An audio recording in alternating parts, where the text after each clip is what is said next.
Have mercy on me, have mercy on me, my friend. The hand of God has touched my life. Why do you chase me down like he does? Is my pain not enough for you? I long for my words to be remembered, written in forever, carved in stone. But this I know, my Redeemer is living, and he will stand upon the earth. Even if my body is destroyed, with my own eyes I'll see my God. I will behold him, not another. My heart trembles at the thought. So do not say we will pursue him, or claim the fault is found in me. For the Lord will bring his judgment, and his sword will show what's just. And even if my body is destroyed, with my own eyes I'll see my God. My Redeemer lives, he will stand forever, and I will behold his face. My Redeemer lives, this is my hope.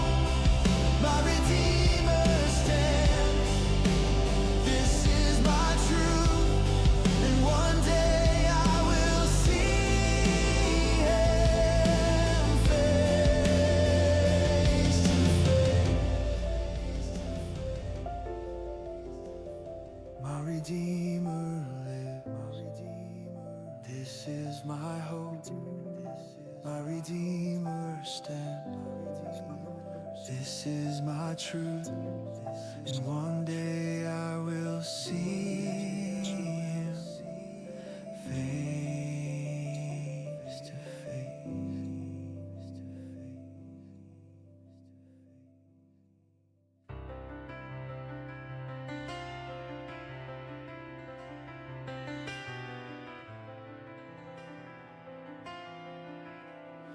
Have mercy on me, my friend. The hand of God has touched my life. Why do you chase me down like he does? Is my pain not enough for you? I long for my words to be remembered, written forever, carved in stone. But this I know, my Redeemer is living, he will stand upon the earth. Even if my body is destroyed,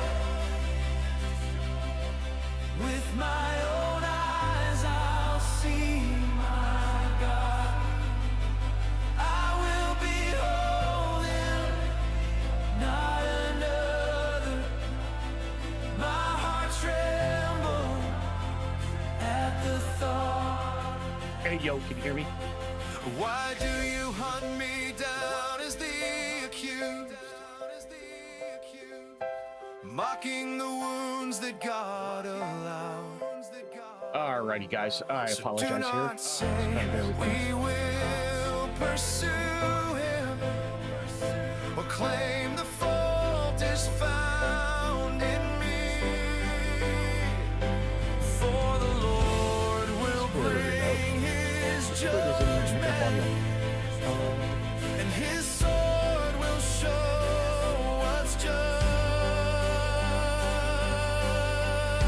on, give me a second, Reck. Even if my body is destroyed, with my own eyes I'll see my God.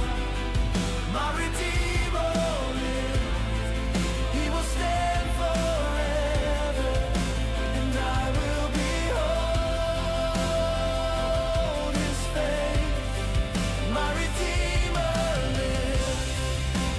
This is my hope. My Redeemer stands.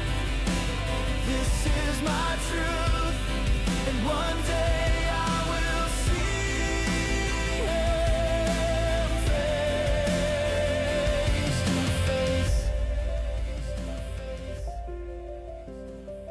My Redeemer lives. This is my hope. My Redeemer stands. This is my truth, and one day I will see Him face to face. Hold on. Just hold on. Just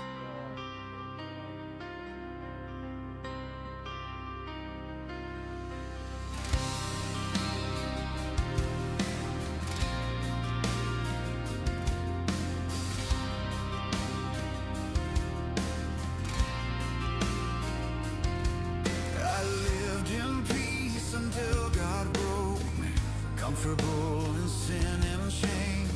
I numbed the ache with empty things, till arrows found my name. Now silence greets my desperate cry. His hand is heavy, His presence wild. Yet even now my witness lives. My advocate stands on high. I pour my tears before the throne. Who will plead still my only gonna hear cry? this Is there one to stand between? Like a friend for me unsaved. man, what the heck is going on? My days are done, my hopes erased. They call the night a lie. If darkness is my resting place, shall hope not also die? The grave Sorry, I apologize, you guys. My audio is just really messed up. Where then does hope begin? Even now my witness lives. My advocate stands on high. I pour my tears before the throne. Who will plead my cry? Is there one to stand between? Like a friend for me unsaved. How long, oh Lord, will you strike me low? Your words cut deeper than my foe. I cry for justice, but none comes. My path is lost, my strength undone. You tore the crown from off my head and left me numbered with the dead. Is there no end to this night of pain? No dawn to break through sorrow's reign. If justice sleeps and hope is gone, still I will wait until the dawn. A whisper stirs within. I apologize here, guys. Could mercy come and call my name?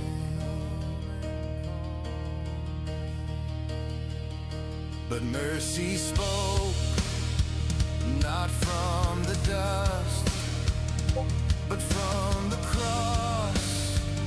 In love and trust, He bore my grief, my guilt. So, can you hear me? Can you hear me on the stream at all? Right? apologize, guys. I'm just having a lot of issues right now. between the wrath and me. Okay, so you can hear me through the stream and Discord. Who set me free? But I The hear veil nothing. was torn, the stone was rolled. My hope in Him is sure and bold. Yet even now my witness lives, my advocate stands on high. He pleads for me before the throne. He won't ignore my cry. He stands alone between my sin. A faithful, wounded, righteous friend. I was broken, but I'm not alone. My advocate stands at the throne.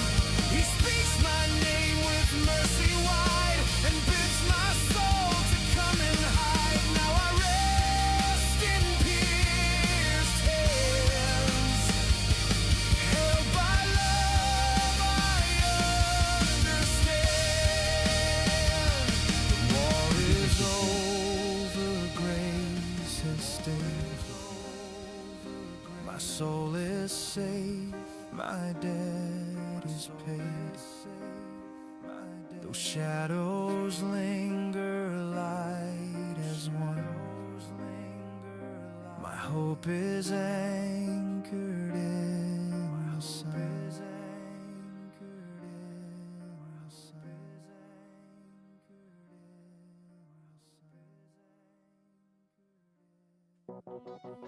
All right, wait, Rec, go ahead and talk. If I can hear you off my desktop.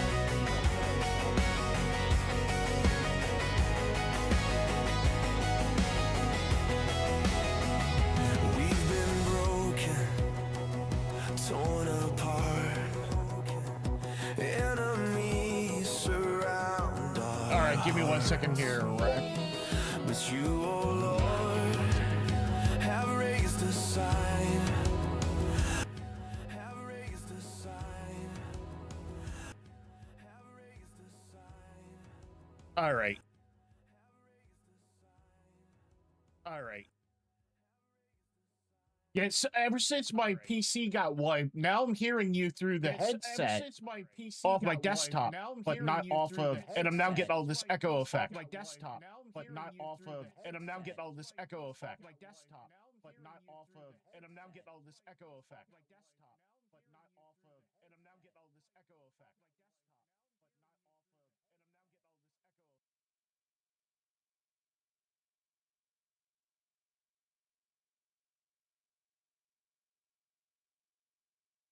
All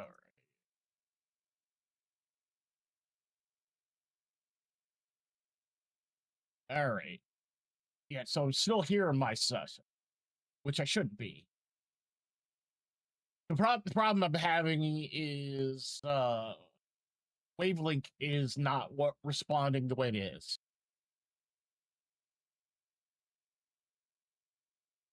Can you hear both of us on the stream?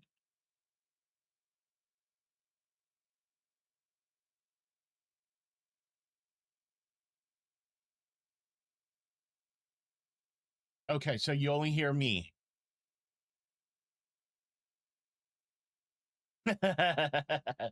Yeah, well, the problem is I don't want that to be doing that. I need to be able to.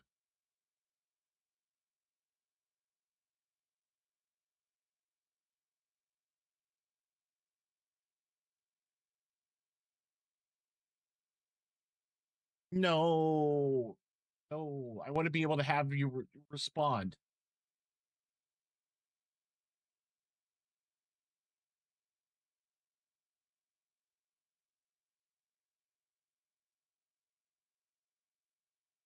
Do what you need to do.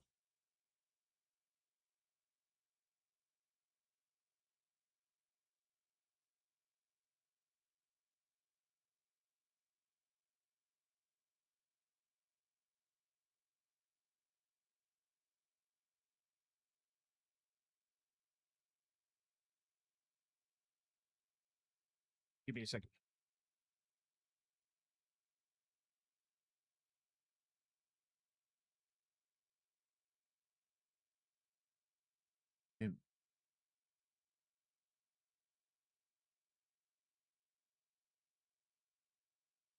Whatever you want.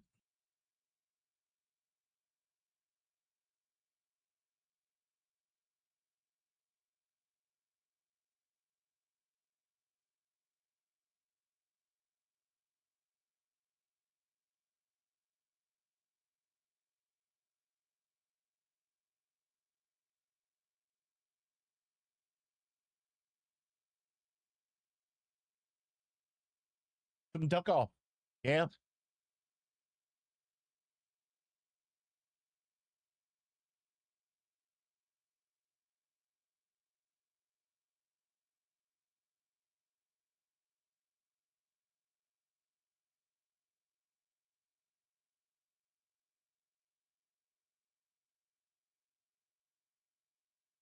All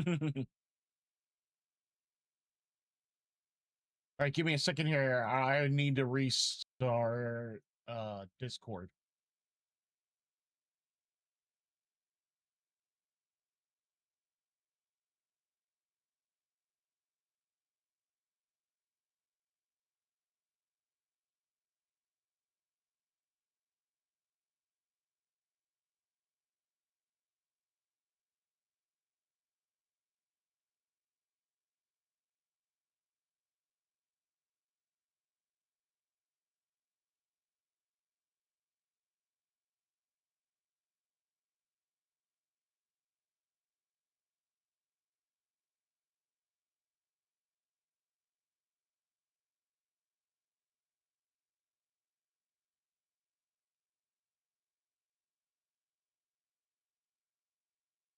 Sorry, guys. I apologize.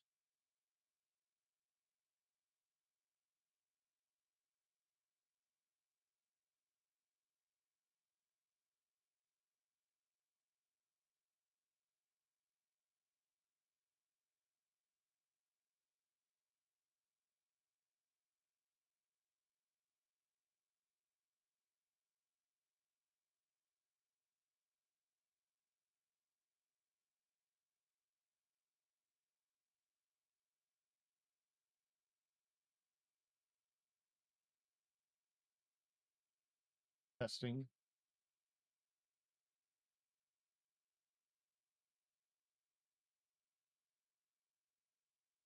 All right. Yeah, but I'm still. Can you hear us both? On.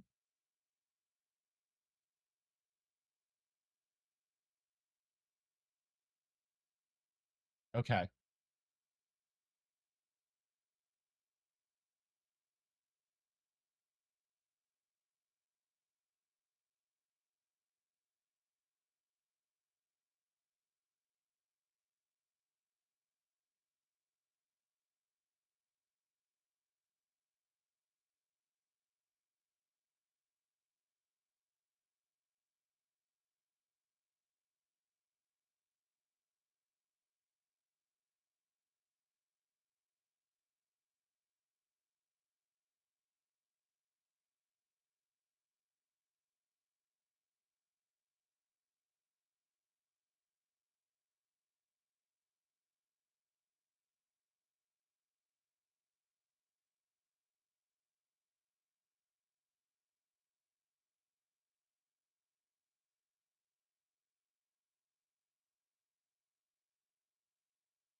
For a quick pickup. Okay. Check your. Oh, that is a quick pickup. I just learned that. Can you check my what? Stream. Yes, I can hear it. Yes, I can hear it. You can. Yes, sir. Okay.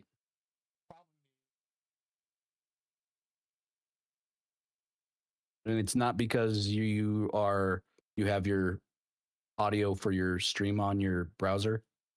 No. I gotta. It's wavelength. Is it like the echo that we were hearing that one time a while back? Give me a second here. So if I turn on off any monitor, like you disappear completely. I can't hear you at all. So you can't do monitor output and monitor. Hold on.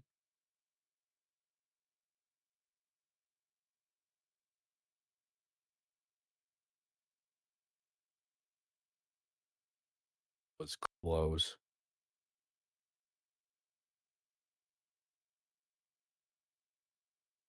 Oh, I love that so much.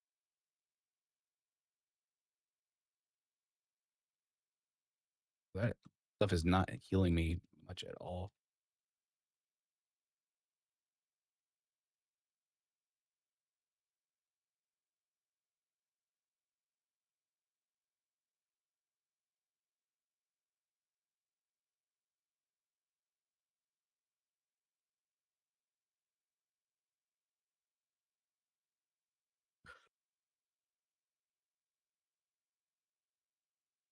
Hold on. Yeah, it's. Oh no! I hate being able to.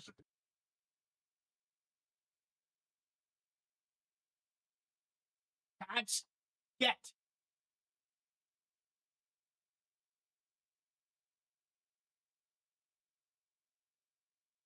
Ever since my PC got issues, everything is wrong. Ooh, Kate. So it's like there's some settings that you had before that got messed up Yeah. during, and it's like they might have been subtle enough settings that you're not sure where they changed. Yeah. That's obnoxious.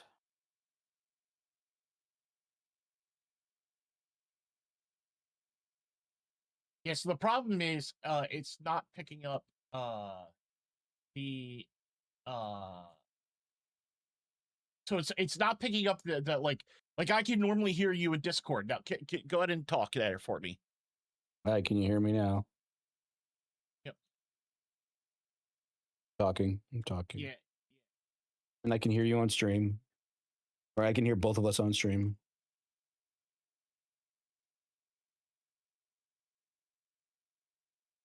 But can you not hear me in Discord anymore? No, I can hear you now. But the moment I turn monitoring off in Wavelink, I lose you completely. Oh. I get And it. I'm hearing myself at the same time, which Because if you have that monitor on, you're getting both Discord and the monitoring from your. Yep, I get it. Yeah. And the.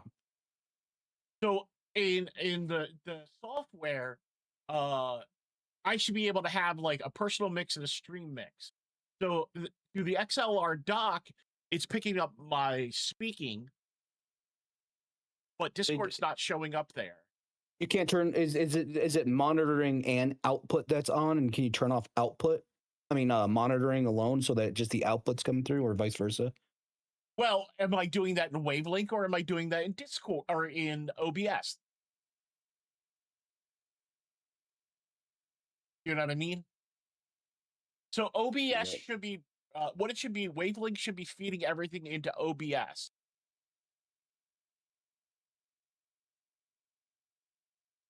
Audio.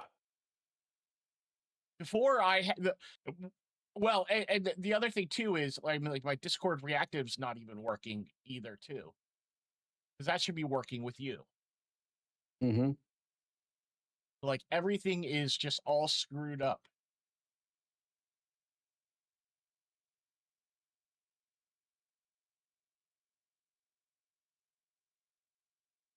That is messed up.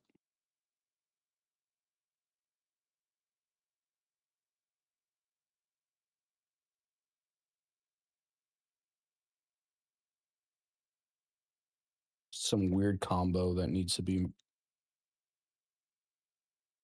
added there. What is my inventory button? Tab. I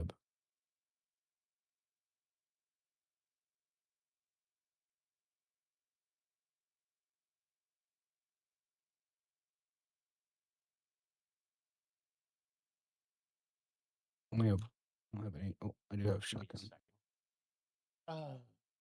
I hate this. Understandable. Like, why can't things be simple?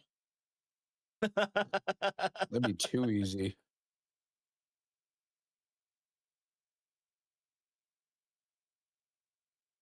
Like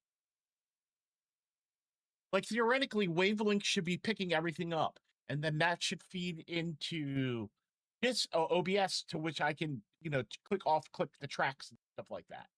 Right.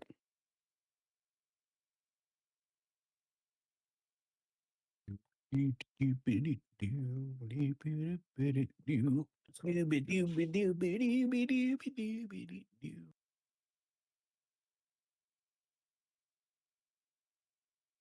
gonna give you the same advice this game just gave me, Volt. Don't push What? yourself too hard.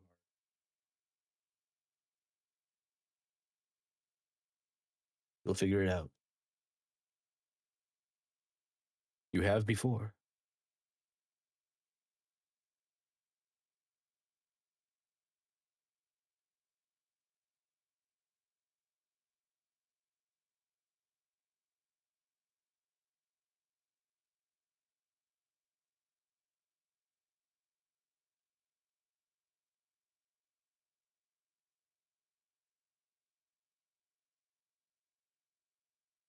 Go ahead and talk. Hello. How are you doing? I'm fine. Thanks for asking. You're fine. Thanks for asking. Okay, I need to.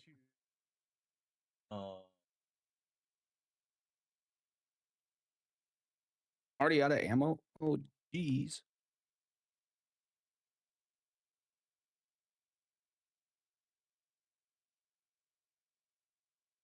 What I get for swapping everything out and selling everything instead of keeping all my good loot. I was a fool. I think I need all that stuff.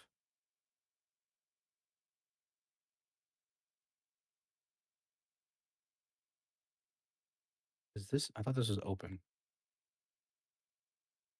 Oh, it is open. Okay. Now let's see. Can you still hear on both streams? On my stream? I mean, Let's see.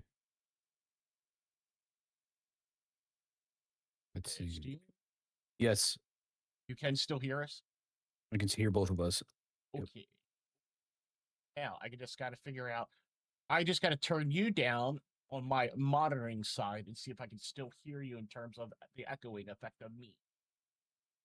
All right, go ahead and talk. I am talking. I am talking. This is me talking. That's I can hear us both.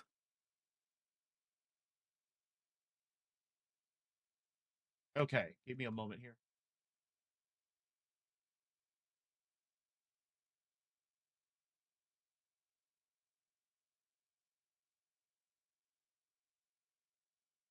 I'm in a cave. The cave of wonder and excitement.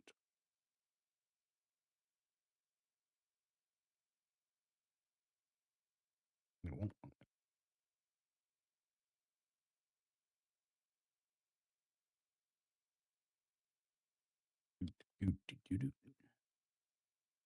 Go ahead and talk, Rick. I am talking again. My favorite color is green, and sometimes red, and sometimes black.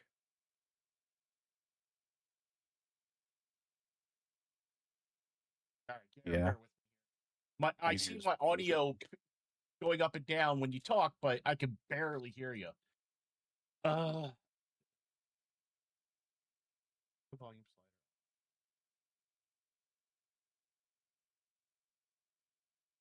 All right, go ahead and talk again. Hello. Talking again. Can you hear me?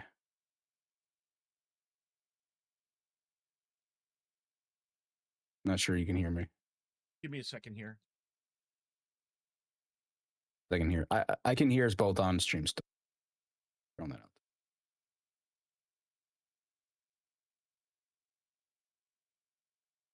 I might want to extract at this point.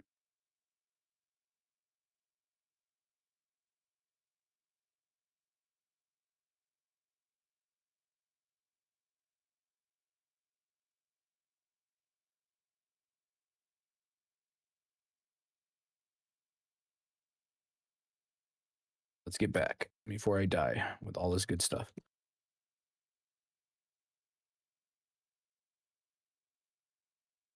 Go ahead and talk again, Rec. I'm going to write a movie about dinosaurs and cowboys. Okay, keep talking. And what's going to happen is that it's going to be cowboys rounding up dinosaurs like cattle, and then they're going to get rustled up by some dino cattle thieves, and then they're going to have to go back and get them back, and they run into other dinosaurs that are like, no, rawr, and they have to fight dinosaurs, and then they have to fight the other guys that stole the cattle dinosaurs, and then they'll win and bring them home, and then the ladies will be like, yay.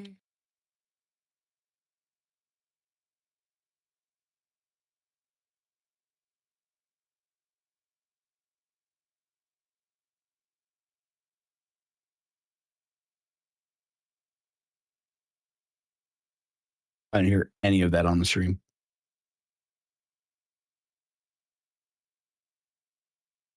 Oh no, that's a lie. I heard it all.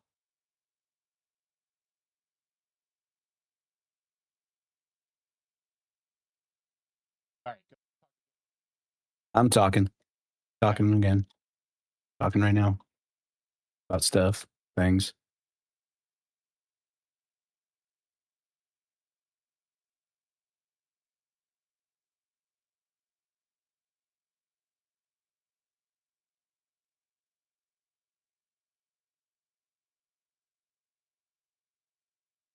All right, go ahead.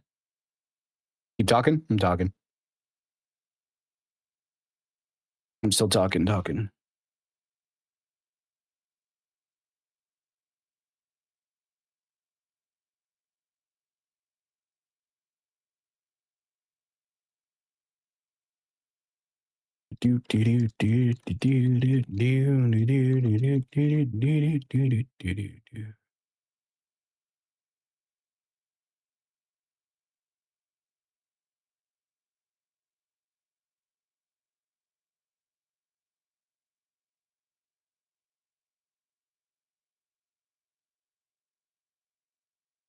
What's for armor? Hold on.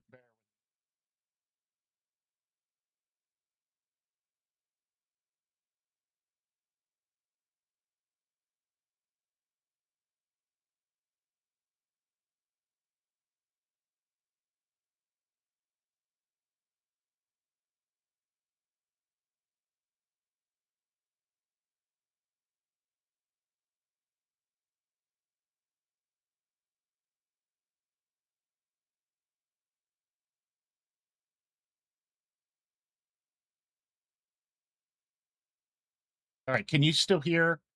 Are you still able to hear on on my stream for both of us? Yeah, I should be able to. Hold on, let me check.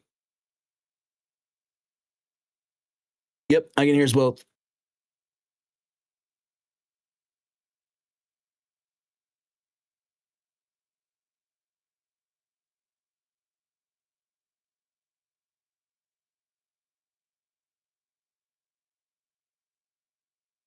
All right, go ahead. I'm talking. I'm I can talking hear you. about things. Oh, you hearing you're echoing? That's Yeah. awful. Yeah. So the moment I do anything to you, my monitoring, it automatically hears my.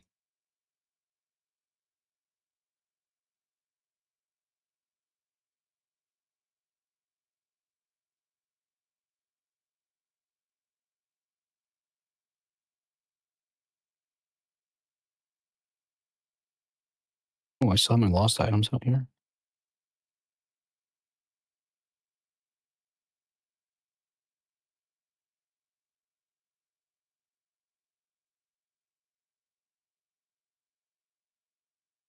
You have to do the stream challenge of being able to talk while you're hearing your own voice echoed back to you.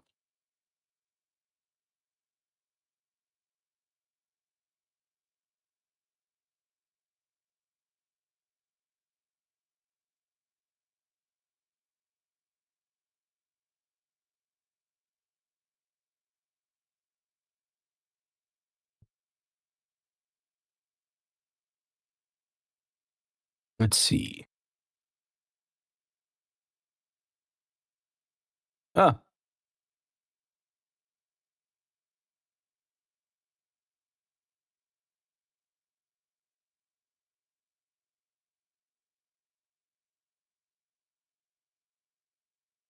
s- shotgun.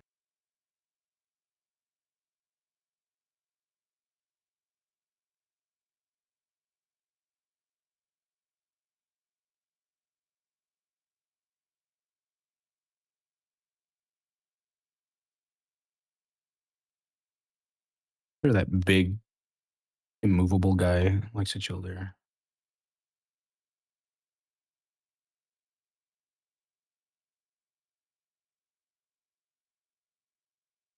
Excuse me.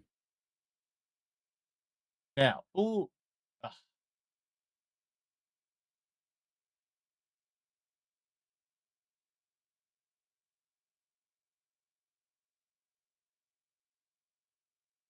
Yeah, I hear you fine, but I'm hearing myself.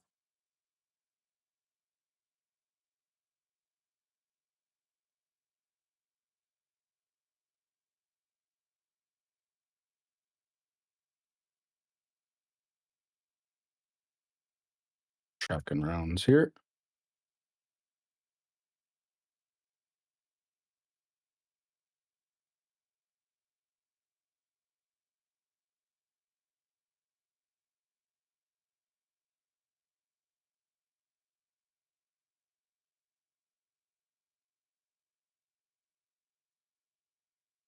Bear with me here. Bearing.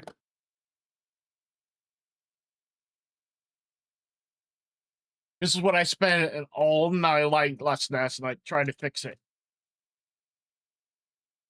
Yeah. Sorry, man. No, no, no.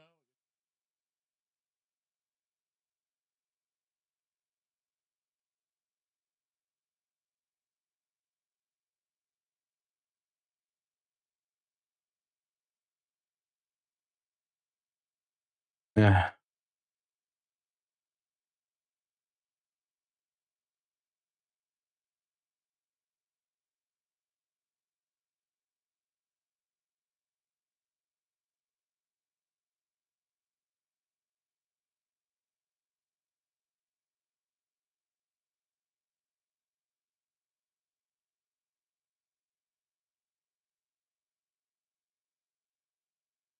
Rounds right or left. Okay, I'm still doing pretty good.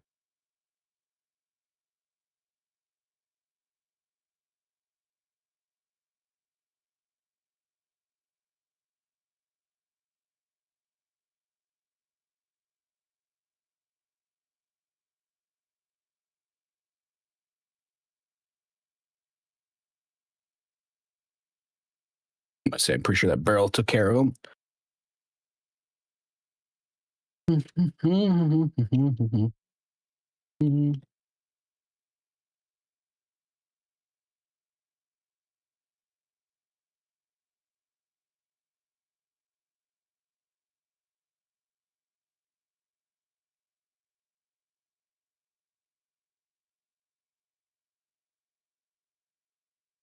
I should go fishing.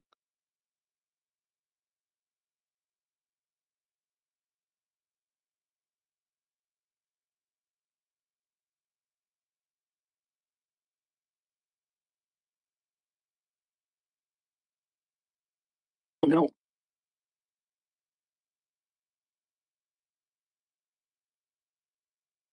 I'm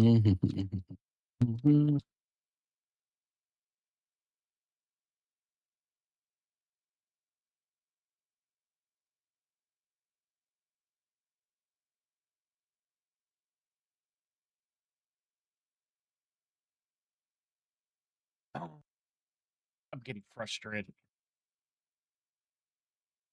Understandably so. Go ahead, talk for a second, Rec. What's that?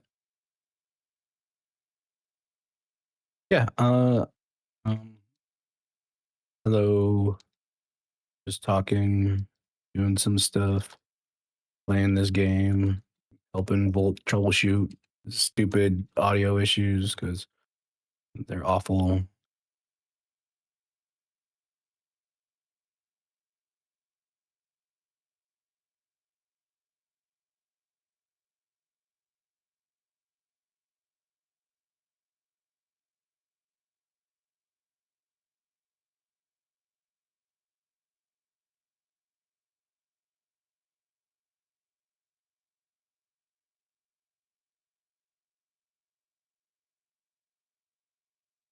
He's got huge up. You got leap about. Look at the bones. Okay, what's in the toilet here? Poop. Take it. Oh, did I eat it? Oh no, I'm hungry.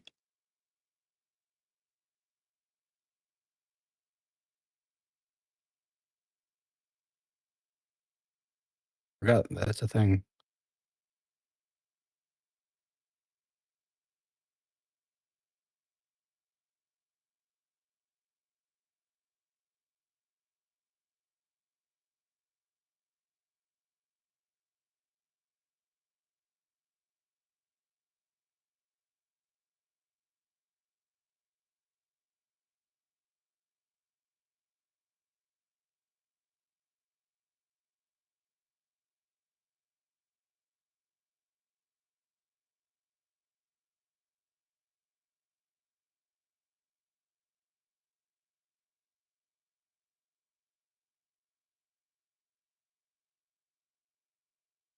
I apologize, guys. I'm sorry. Don't apologize to anybody. This is what you need to do. It's part of life.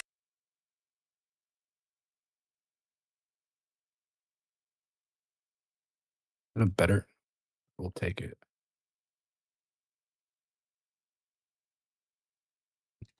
I mean,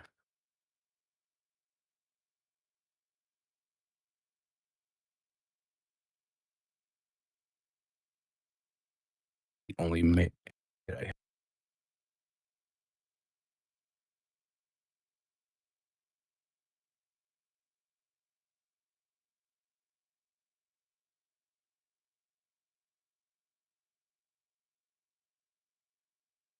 What's this?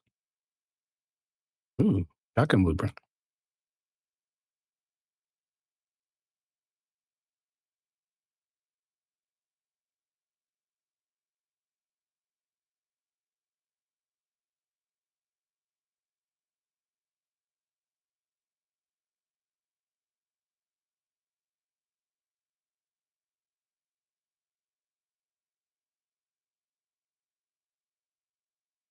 I'm wondering.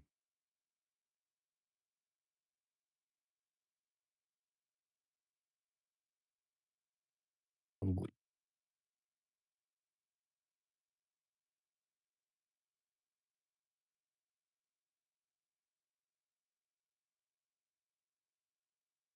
I think I need to go. I'm pretty full up.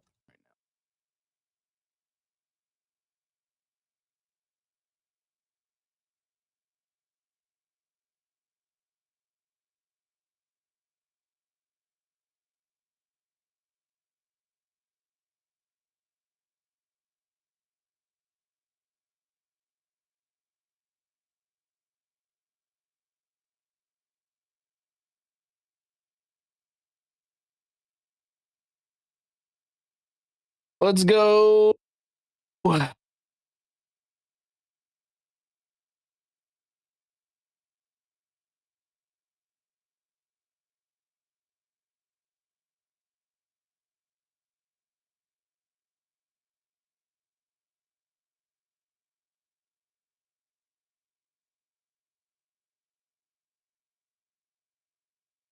Can you hear me, Reck? Yes, sir. There? Yeah, I'm here. Can you hear me?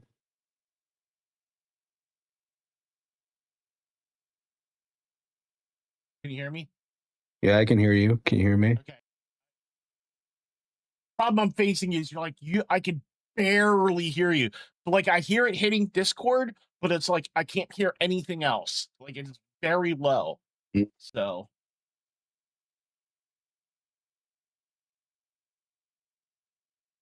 Yeah, stream is still fine. But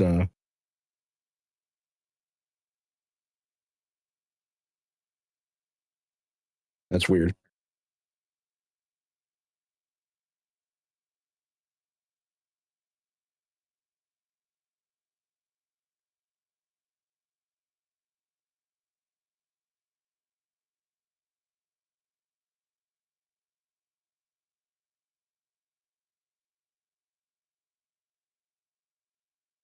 I'm trying to walk through some settings I've been given to try to see if I can fix this.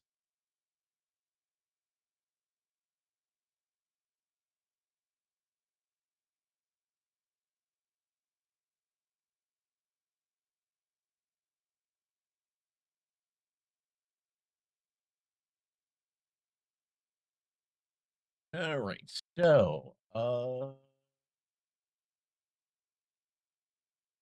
gonna go here. We're gonna go application here.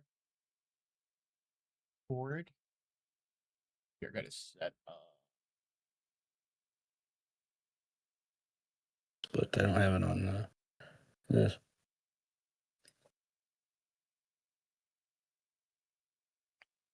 Okay. All right. I briefly heard you there for a second. You briefly heard me? Okay. Yep. So We're you're getting somewhere. again. Okay. Now I just need to think I'm gonna have to. Okay.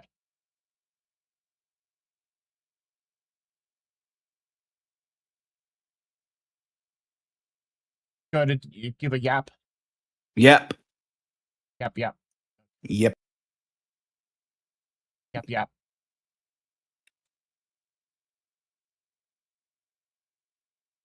Did you catch my yaps? I count your yaps. I just gotta. They're very low, but I'm trying to figure out here. Okay. All right. Might have to. Go ahead and yap again. Yapping. Just for you.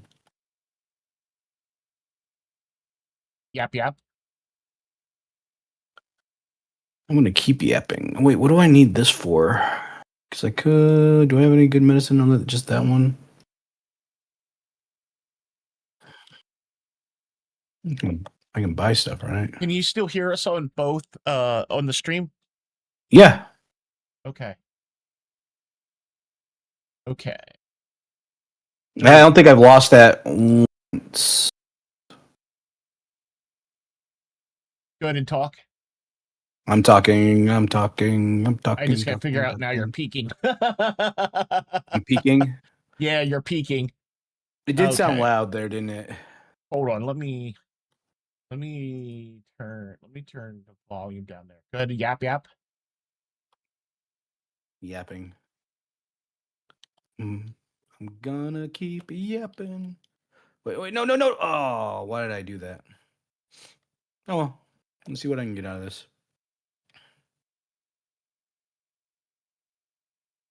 Yap yap. Yep. Yep yep.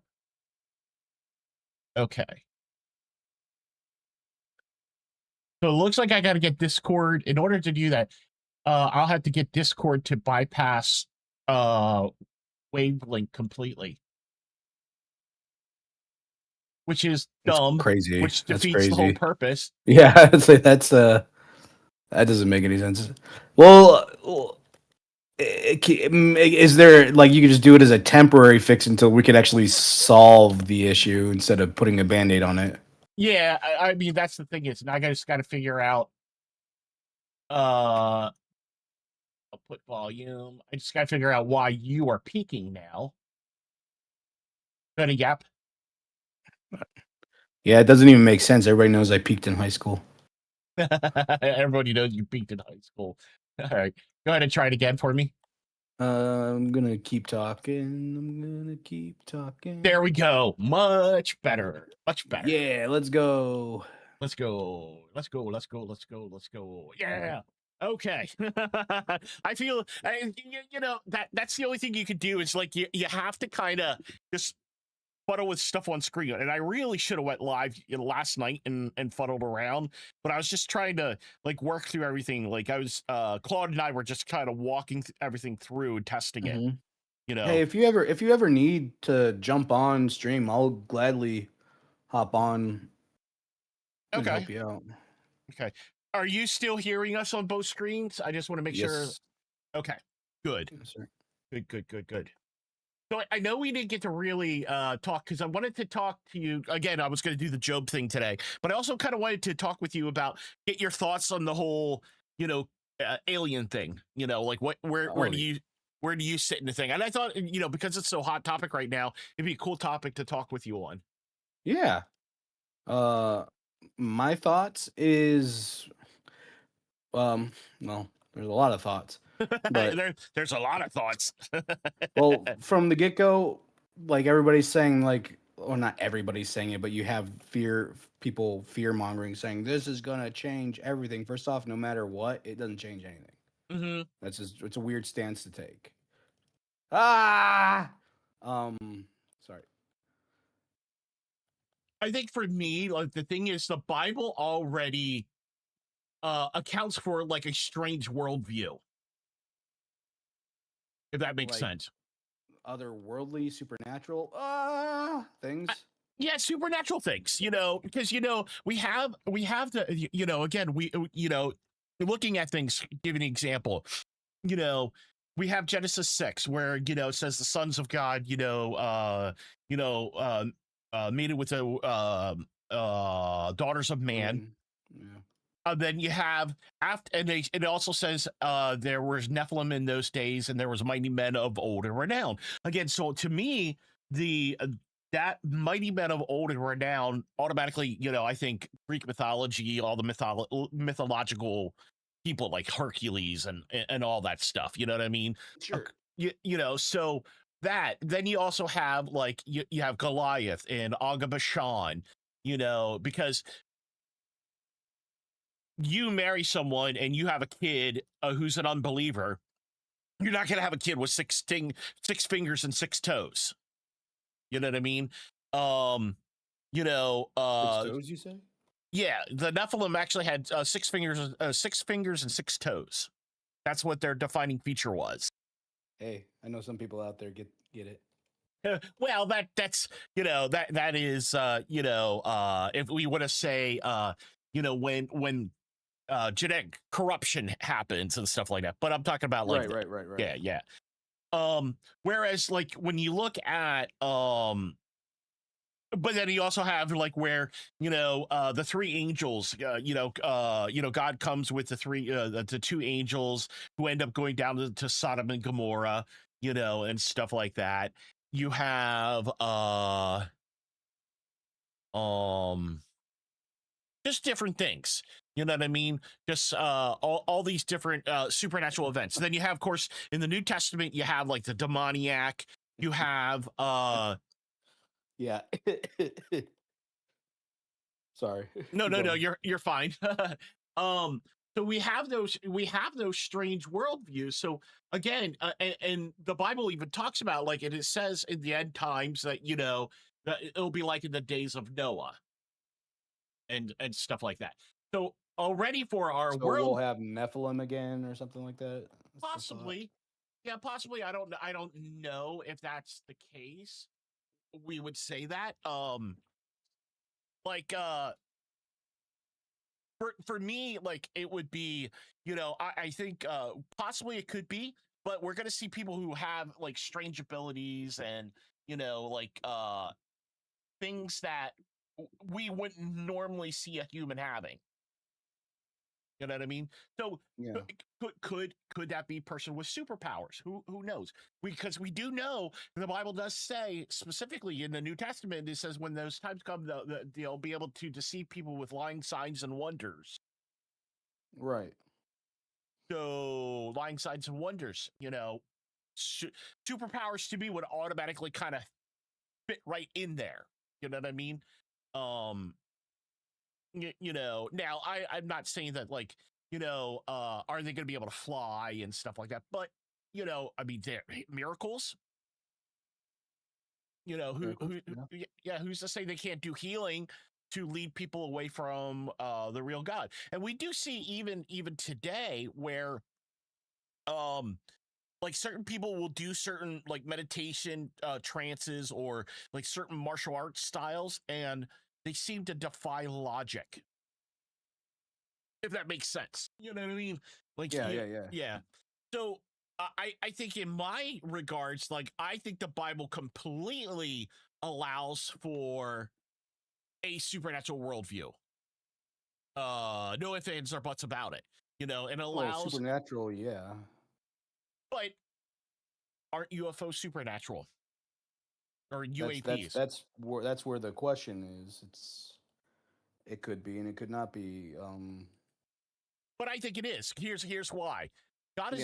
God is not a God of confusion. I don't. Okay. This is why I don't think it's angels per se, like we're good angels, because God is a God who does not confuse. So why would he allow those things to appear in the air to confuse people about who he is? Well, I mean, same question would go for any native tribes that haven't been contacted by modern civilization. I mean, they see crazy things in the sky all the time, and that's just our modern aircraft. Well, I mean, I mean, you could say that, but again, I'm not going to say. I don't think it is. Um, I don't think, first off, as the science person in me, because I was talking with Collab about this. The thing about the science aspect of myself, we know, for instance, that there is no the amount of distance it would take to even just get from one solar system to the other solar system. Hmm. The amount of depth. I mean, you're looking at, it took even just the New Horizons, it took 15 years to get to Pluto. That was traveling at 1/10 the speed of light. So Right. so you could imagine, first off, like all that dust and debris, space debris in the floating around, your asteroids and all that stuff, especially if you deal with the Oort cloud. Like, let's not even talk about the inner solar system, just the outer solar system. The Oort cloud has so many bodies of snow and ice and Objects. rock Yeah. floating around. How would that be able to break into our how would any ship be able to actually break into our solar system? Not only on Super advanced AI that can calculate trajectories of objects to clear a safe pathway. I guess I don't know. I'm clearly making stuff up, but No, I know, but you're pausing. I mean, for instance, I mean, we do know. I mean, we've gone past through the Van Allen belt, but the Van Allen belt, the particles are so wide that a certain amount, an inch thick of steel can block that radiation from coming through. So, but my thing is a couple things. First off, our solar system is surrounded by a bubble where time flows differently versus outside our it's almost like it's kind of like almost like we're an oasis in this huge bubble that kind of where we drift in the Milky Way galaxy and stuff like that. Science has already proven that.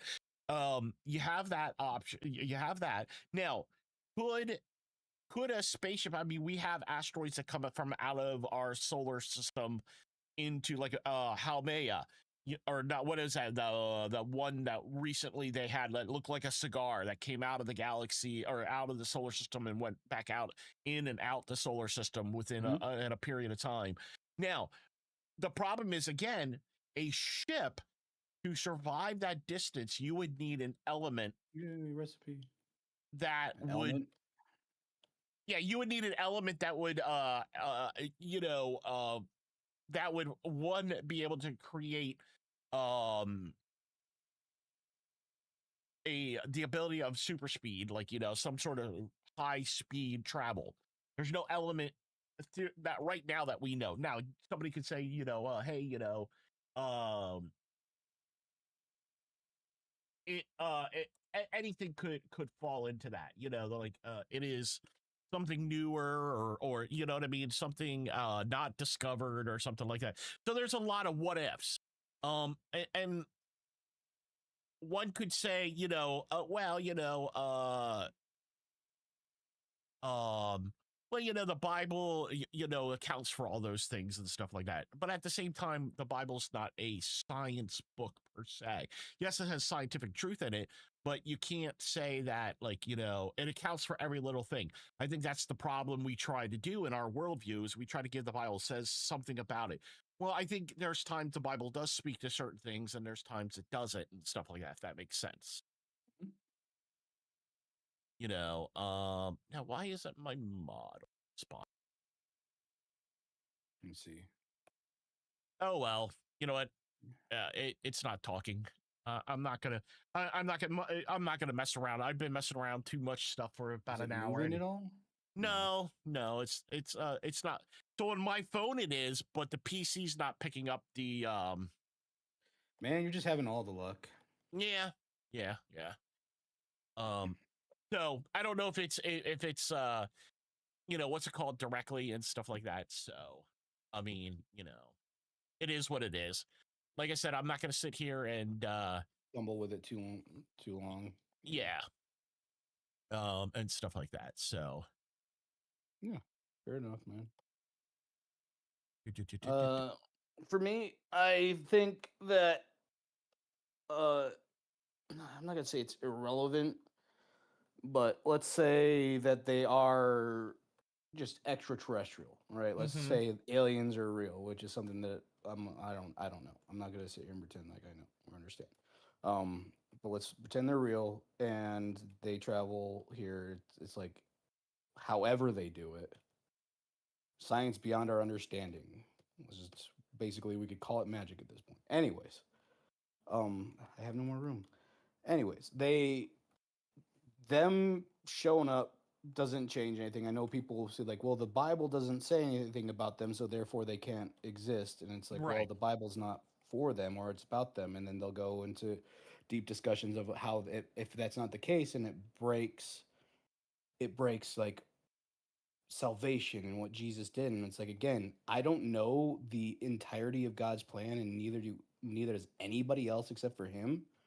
Why he did what he did and the necessity behind it is all him.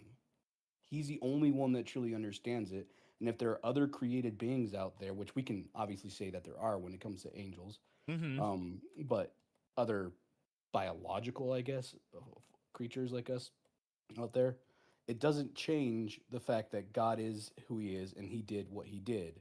And that's where I think people can fall apart. If that's the case, people will fall apart because I've heard their arguments saying that it can't be true because it would ruin everything. It's like, then I don't know where your faith is on that. Well, you know, you don't trust God as much as you say you do. Right. And here, the other thing too is, by the way, I did send you a share. Oh yeah, I forgot about that. Sorry, well, I mean, here's the other thing too. Again, we know nature is subjected to the fall. We don't know, for instance, are angels subject to the fall? Okay. Just because you know, we're gonna go on the hypothetical grays exist, or you know, maybe there's some other sort of species out there that has higher intelligence and stuff like that. You know, let's just think maybe there's a world like Star Wars. You know what I mean? Right. Or Star Trek. They're not made in God's image. First off, okay, we are. So that's first and foremost. I was curious, what would make you say that? And by that, I should follow up with what defines being made in God's image? We are God's image bearers. Okay. We are his image bearers, and we have unique stuff that is only to human beings. For instance, God created all the animals and stuff like that, but we wouldn't say dogs are created in God's image. Right. Okay. You wouldn't say an elephant is created in God's image. Angels aren't created in God's image. As human beings, we have that special relationship because we are image bearers of God. God imbued us with his spirit directly, you know, when he breathed on us and stuff like that. When the reason why we know that is because fallen angels, they have no chance for repentance. Remember, First Peter talks about, and same with Jude, that angels that did keep to their first domain are chained in everlasting darkness, and God even says hell was created for Satan and his angels. So we, as a unique, we are uniquely, and spiritually created in God's image. Okay, so now let's say Twi'leks existed. Okay, let's say Twi'leks existed and stuff like that. While they might be subject to the fall, okay, because of nature being all of nature, being all nature groans for redemption and stuff like that, and we know that because that the Bible literally says that. But at the same time, they might live and die and stuff like that, kind of just like animals and stuff like that. We don't know God's plan. We do know in the end, we do know that in the new heavens and new earth, there will be animals there, because the Bible literally says, that the lion will lay down with the lamb. Children will play in dens of adders and snakes and stuff like that. So we do know animals will populate the new earth. Okay. Now, one could argue, okay, are pets reborn? That's getting into what if scenarios. Right. Which the Bible doesn't. That's something the Bible's silent on it, because that's not the whole point. The whole point is the relationship between us and God, human beings and God. So if there are Twi'leks, or if or whatever other species, let's say there is a dragon / human hybrid. Okay. Again, that thing, while it might be humanoid, it's not directly human, because it wasn't made in the image of God. Like angels can take on the form of humans. They're not humans, but they can take on the form. So anything that could, and again, and I would say maybe, for instance, because we do know, like, for instance, like, with the seraphim, maybe there's a whole race of seraphim out there. We don't know how many. The Bible never talks about how many is. Maybe they have their own planet that they live on that God has them normally assigned to, and stuff like that. Yeah. So those things the Bible doesn't talk about, because that's not what God's concerned about. We're getting into the what if territories. And a lot of times the what if territories that's where human beings, or that's where we start to lose track of our walk with the Lord. We dwell in these hypotheticals. Well, the Bible doesn't talk about this, because the Bible's not concerned about that. The Bible is concerned about the human condition. Yeah, I agree. That's also why I was saying that we don't know what God's plan is. If there are other biological creatures, sentient or otherwise, we don't know what his plan is for us. Because again, I say that the Bible is directly God's revelation to us specifically. And like you said before, is when God, like, through a mission, we can't say we know certain things because God doesn't talk about it in some aspects. Yeah. Like, because then we just start again playing the what if. So I'm just simply saying that if there is other sentient creatures out there, we don't know what that means. I just know that it doesn't change what God has revealed to us. Correct. And I would completely agree with that. Yeah. Do you have anybody in your chat by any chance? Because I'm not seeing anything. What do you mean? On the shared chat, I don't see anybody talking. Oh, nobody's talking right now. Oh, okay. We got Alien and Kelsey Andy in there, it looks like. Oh, because I don't even see them. That's weird. Let me see if Maybe it's not showing. Maybe it doesn't show everybody in shared chat. Maybe it takes a while, or maybe they're not actually in there and it's just lingering. Weird. Okay. It's just us. Well, it's just us. No, it's just we're alone out here. No, but and then of course if they're demonic, still again doesn't change anything. And I always find it fascinating that people would think that something like the revelation of aliens existing would, one way or another, would radically change their lives because they existed yesterday. Your life was going on just normal, but suddenly the knowledge of something existing changes your mind and radically upheaves your entire life. Yeah. That's just weird to me. Yeah, and that's the thing is, I again, it's like I think it's really more for me, I think it's really more why it's coming out now is it's part of the whole end times deception. You Yeah, know, yeah, that's what I'm thinking. Oh, sorry to interrupt. And yeah. something that I always thought about too is like, like some of the creatures described in Revelation during the end times, Mm-hmm. like faces of men and bodies of scorpions and stuff like that. Mm-hmm. I was always thinking aliens. Could be. Yeah. Yeah, but I mean, they could also just be demons, but still, same thing, right? If they're the same thing, Yeah. Who's to say? I mean, we don't know. Again, we don't know what God has or what he does. I would expect God as a creator of who he is and his infinite wisdom and glory. While the idea of other creatures existing around the world and or around the universe and stuff like that would be theoretically, theoretically it would be, kind of why would God just create the universe just to have us here? And stuff like that.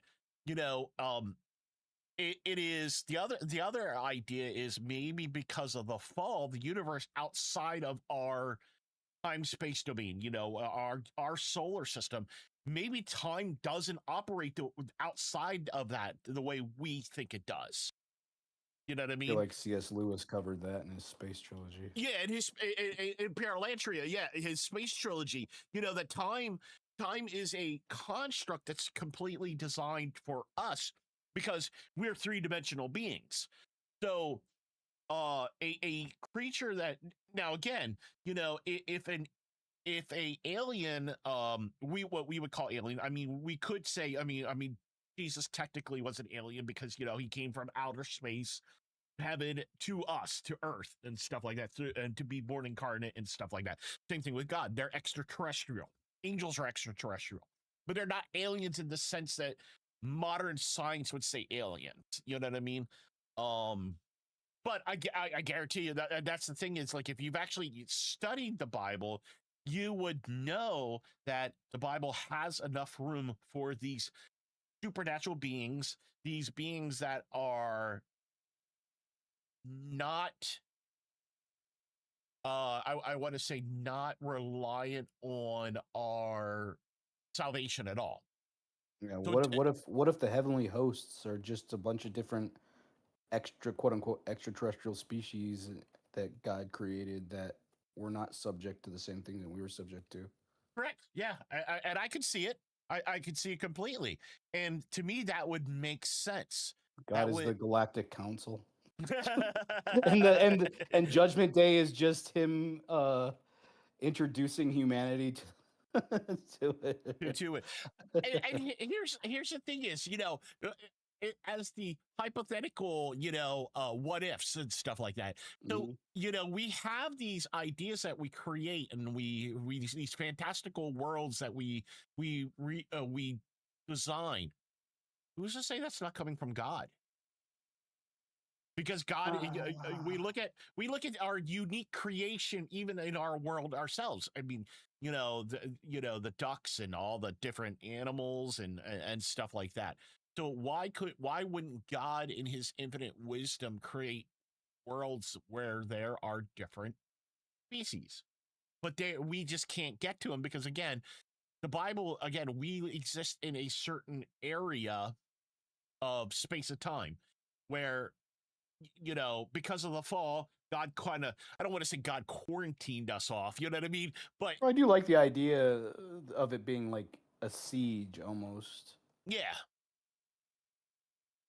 so um I think for me that would be a wider thing. But again, it doesn't change what the Bible talks about. Again, the Bible ultimately comes down to the Bible has wiggle room for this supernatural whatever it is, or even alien creatures if they do exist. Why I part of the reasons why I just don't think they're I don't think they're actual aliens is because of the confusion aspect. It's getting people. Go ahead. I mean, well, what's confusing about it, in my opinion? In my opinion, I don't. I again, like, maybe I'm just jaded and it doesn't bother me one way or another, and that's just me, right? Like, Right. I wouldn't be confused about it, but a lot of other people could be. But I'm saying, like, what part of that makes it confusing to people? Because, like I've stated before, that regardless of what it is the Bible is God's revelation to us. It's it's a mission about other creatures or species out there, whether they're fallen or not, Because is usually what that. So I'm just curious as to what is confusing. well, because you deal with you deal with the existential stuff, for instance, like alien abductions, and That just it's sounds demonic to me. right. So you're so when you're dealing with when you're dealing with like these UAPs and UFOs, and I think you and I know the UAPs are kind of separate from like the whole alien abduction thing and that kind of stuff. You know, UAPs could well and be, Ooh. you know, they're unexplained things that we don't know. It could be atmospheric, or they could be actual crafts coming in and out of our universe and stuff like that, transdimensional and stuff like that. Mhm. That's where I believe this is where I come. This is where I come from. I don't think they're extraterrestrial. I believe they're transdimensional. And what kind of dimension would you say they're coming from? A higher dimension. A higher dimension. Okay. Yep. So string theory, I don't know how much you know about string theory or not. String theory postulates there's 10 dimensions. Yeah, And yeah, I'm familiar. and we exist in technically 4, which is height, length, width, and depth, and time. Time is the 4th dimension. Even though we're 3-dimensional beings, we still we're subject to 4 dimensions. So let's say those God is the 10th dimension because he is omniscient. The 10th dimension allows him to be omniscient, omniscient. You know what I mean? He's able to be everywhere and anywhere at once, throughout time and space and history and stuff like that. To him, because as he's a spirit, he is not subject to the laws of what our world is governed by, because again, he's outside of that.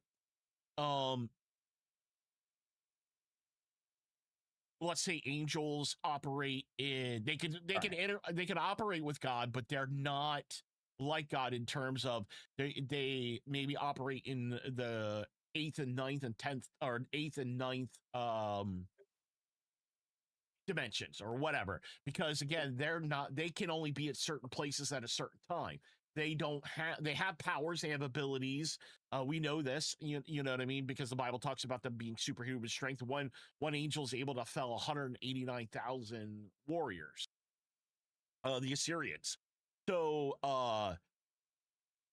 they would exist outside of time. Yes, they exist outside of time and space. Right. You know, Hey, Indestructible. and we're just talking about we're just talking about hypotheticals and the whole The thing going alien on. discussion, really. Yeah, Sum it up. just to sum it up. So I come back to, so again, and demons would be able to do the same thing. So I look at maybe whatever those crafts are, or whatever these UAPs are and stuff like that. One, they could be atmospheric events and stuff like that, which is true. Or they are things that have the ability to come in and out of our dimension, and stuff like that. The other thing too is why I think they are dimensional beings versus alien, because anytime you are dealing with that kind of stuff, you speak the name of Jesus, they flee. What do you mean? The spacecraft? No, I'm talking about the alien stuff, like the Greys and Oh, like if whatever. you encounter Yeah. the abduction-esque creatures? Yes. Yeah. Do you have any sources on that? Not like, so just like I haven't Jacques heard Voulet. of that, actually. Yeah, Jacques Voulet is a Yep. big. Give me a second here. There is a book that I have. I'm trying to think here what it's called. Let me look at my ebooks here. Give me a second here. Boom. This guy's Book. got books. Oh, I got books, bro. I got books. got books. I've got books in different area codes. Area codes. I've Oh, got that's books. I've got books. books. Yep. I'm doing so bad this round. I just gotta get my stuff back.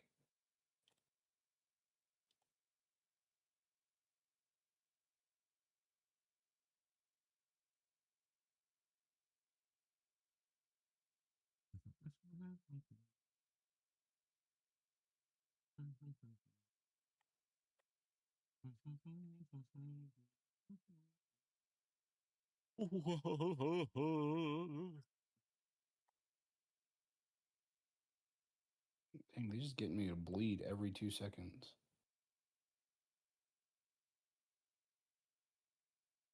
Might not actually make it again.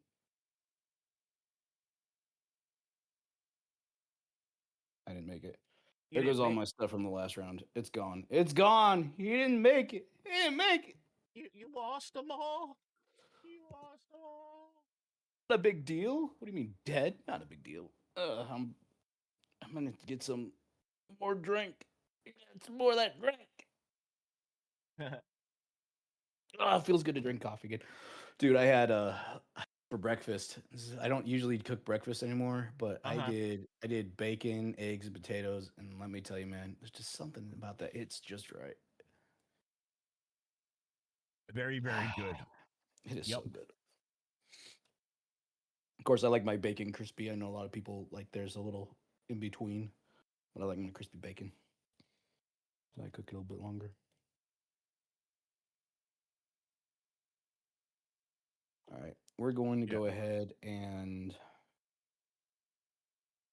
get a new school bag. Okay, that's not how I spell it. New this.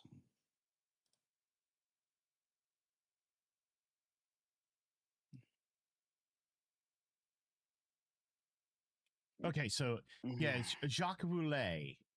Jacques Voulet. Because honestly, like this is another just hypothetical. It's like I don't see that the two things also couldn't. The two things can be true at the same time, meaning that while a lot of these instances could be related, especially because they share a lot in common with supernatural occurrences, or people claim like hauntings or demonic possessions, like things like that happen surrounding the alien conspiracies as well. But I could also imagine that the two could be the same, not the same. I mean, two things could be true at the same time, to where you have those things, and you also have them similar to demonic interactions as well as alien interactions, to where they may share similar traits, to where the stories just end up being conflated into one or the other or both.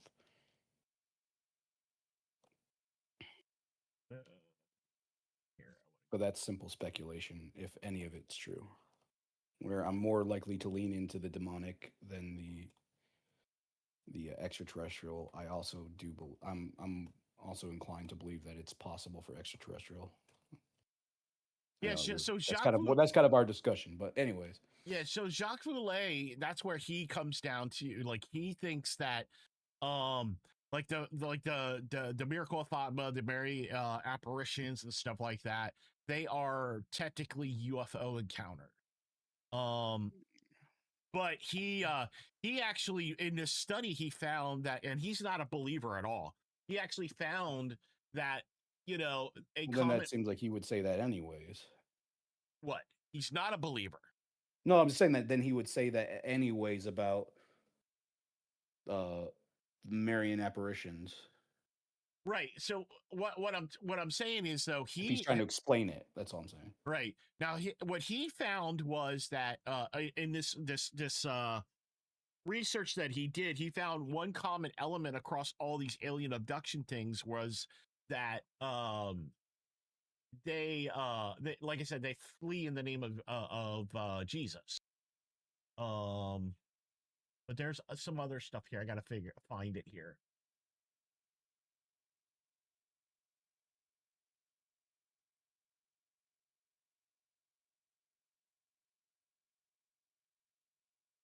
Second here. I gotta ask Claudie if they know what it is. Gotta ask the AI. Gotta ask AI for help.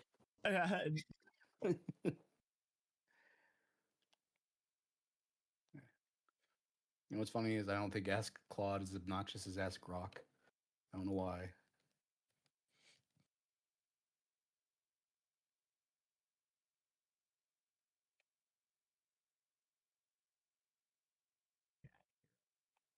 I also don't mind a lot of Ask Groks. It's just some of them like actually make sense, but you know, you don't have to ask Grok. You can literally just click on the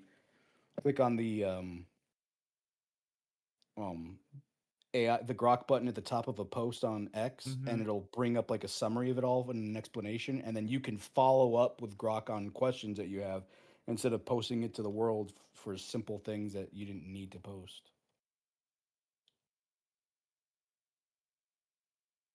There's a X tip for you if you have premium. Yeah, I'm one of those losers that pay for a check mark. Hey, yeah. Actually, the reason I did it was because I thought you were supposed to for like Alien Intrusion. Alien Intrusion. That's the book. The book name. Sounds like a movie. Oh, I have a key back at the base. Wait, no, Yeah. I lost that key. Yeah, so the two books that I was talking about, there's actually two of them. Alien Intrusion and then Piercing the Cosmic Veil. Okay. So they basically, it deals with that and stuff like that, now you do have like Hugh Ross doing something, like his their views and stuff like that. But the ones that I know that like actually talk about that is Alien Intrusion and Piercing the Cosmic Veil, which I have read both of those books. And I just couldn't think of off the top of my head. But it is very interesting though that this does happen. Now, what happens like if a let's say if somebody is alien abducted and stuff like that? How are these people? How are these? And this is something I would come back to. If these are demons, how are they able to take somebody without their permission? They would have to be given permission to take them. So maybe they are. Go ahead. Do they? Yeah, they take people without permission. No, not that. I'm just saying, like, do demons need permission? Well, yeah. They need permission to thinking game. Sorry. To inhabit you. Yes, they need permission. They need it. So basically, where do we get that from? Like they can get it from like if you're interacting with say like a Ouija board or anything like that. Oh yeah, I'm just saying like where do we get the idea that they have to get permission? Sorry, that's what I mean. Well, that's the whole thing is just kind of when you're dealing with so like when you're dealing with demonic generally demonic possession or anything like that, usually they have to be given up like they have to be able to be given through a portal, like something in a portal has to open that up. For instance, like I said, a Ouija board, tarot cards, whatever. Now you could be oppressed by a demon without giving them permission. That's different. Oppression and possession are two totally different things.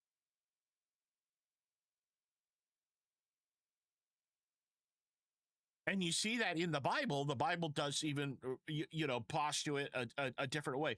Because remember when Jesus says to the one man, he said, and he tells him, he's like, stop sitting, after he heals Then he says, "Stop sinning, or else the demon will come back and bring 7 of its friends." Yeah, like yeah, I've heard that. I, I mean that seems more or less to me somebody who is walking without the spirit Right. than necessarily permission. Well, I still think, because we still have, I think partly why I come down on that side is because we have Yeah. this, because we're created in God's image. I think there is a certain thing that God still protects people, even if they're not a believer, Okay. because of us being created in God's image. More We're or all less, you think that if they didn't need permission or some kind of something else needed to do it, they would just be doing it all the time. correct. Okay. I mean, that's a fair inference, I think. Because you have, I mean, why are we?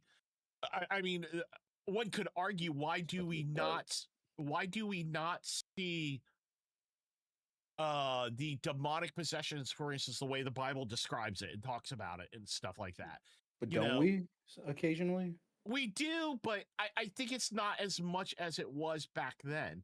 And I think a lot of it is because, well, maybe also Satan changed his game out too, because one could say, with the false religions that are out there, like Islam, Mormonism, Jehovah Witnesses, and stuff like that. You know what I mean? The rise of humanism. Yeah, the rise of humanism. So one could argue that, okay, well, Satan changed his tactic, since the church is now, he doesn't need to directly possess people anymore, because he can get them through with false truths. That make that makes more sense if you. Yeah. I mean, yeah. So I'm not saying that, again, that demonic, just like alien abduction. I think for me, like, just like as alien, the alien discourse and stuff like that, there's room for all the supernatural. I've had this theory all the time, and this has been years since I've had this theory, that partly why we are no longer connected to the spiritual side is because, again, it's part of what has kind of come out of the Enlightenment period and stuff like that. The rational Think we're too mind. good for it? Yes. Yeah. Well, I know I'm too good for it, but you go on. I think the modern mind thinks that the spiritual side has to be explained all the time. We now live in a world where everything has to be explained. And I think that's partly why people have problems with Christianity, because there's a lot that Christianity gives answers for, but there's also a lot that it doesn't give answers for. Because, again, we're not to take our faith in blind faith, per se. You know what I mean? We are to reason out our salvation. We're supposed to reason out Christ's resurrection and stuff like that. We're not just to blindly take, Christ died on the cross, and therefore we believe. You know what I mean? Just because a bunch of people said so. No, you have to look at search your scripture. You have to look at, historical meanings and stuff like that, to truly, I think, truly come. Now, do some people come to faith just by that means? Yeah, 100%. But I think overall, we still have to reason our belief out completely. We have to have a balance of a head knowledge and heart knowledge. If that makes sense. What do you think? What? I thought I slept for more than that. What do you think the threshold for that is then? It's different for each person. For me, why I say that is because This is a God knows your heart kind of thing. Yeah. So, like, God, for instance, like, so somebody like me who's kind of more analytical and stuff like that, you could appeal so much to me emotionally, doesn't mean I'm going to believe you. Okay. Where I came down to how I came to faith was, I reasoned out looking at scripture, looking at historical aspects, and stuff like that to show that Jesus was who he said he was. And also using the arguments of like, C.S. Lewis, and a lot of other church founders and people that became Christians, you know what I mean? So all those things led me to assume, okay, there is something different about this. Now, in my regards, I had to then say, okay, well, mentally, I have all this head knowledge that says that Christ is who he says he is. Okay, now I have to learn the heart aspect of it. Does that make sense? I have to be able to trust him in what he says in the Bible, because again, what does God say in the Bible? To trust him. It's all about trust. And and steadfastness and those different aspects and stuff like that. So what we do is we have these different levels. So for instance, like someone like maybe someone like I don't know how you came to faith, but how you became a Christian. But let's say you needed more like real world experience, like people working with you, who showed the love of Christ. Okay. Versus just talking about it, if that makes sense. Do you know what I mean? Right. You're more of an in action person who sees faith in action and stuff like that. You see, like maybe you saw a miracle, or maybe those different things are what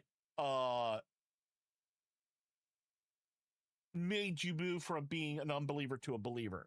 And I think God knows, and I think God knows what each person needs to come to faith.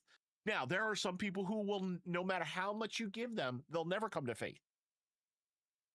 Mm-hmm. And and I think at that point, and why I think that is because we look at Pharaoh. I mean, and we could also probably throw Judas Iscariot right in there. I mean, Pharaoh literally had, Moses doing miracles right in front of him, and he still chose not to believe. You know what I mean? And he still chose to reject what God had in front of him. And also Judas Iscariot walked with Jesus, did miracles, and he still ended up not believing. So if that makes sense. Mm-hmm.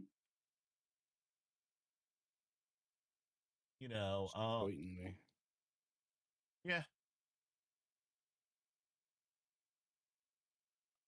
So anyhow, I know I know it's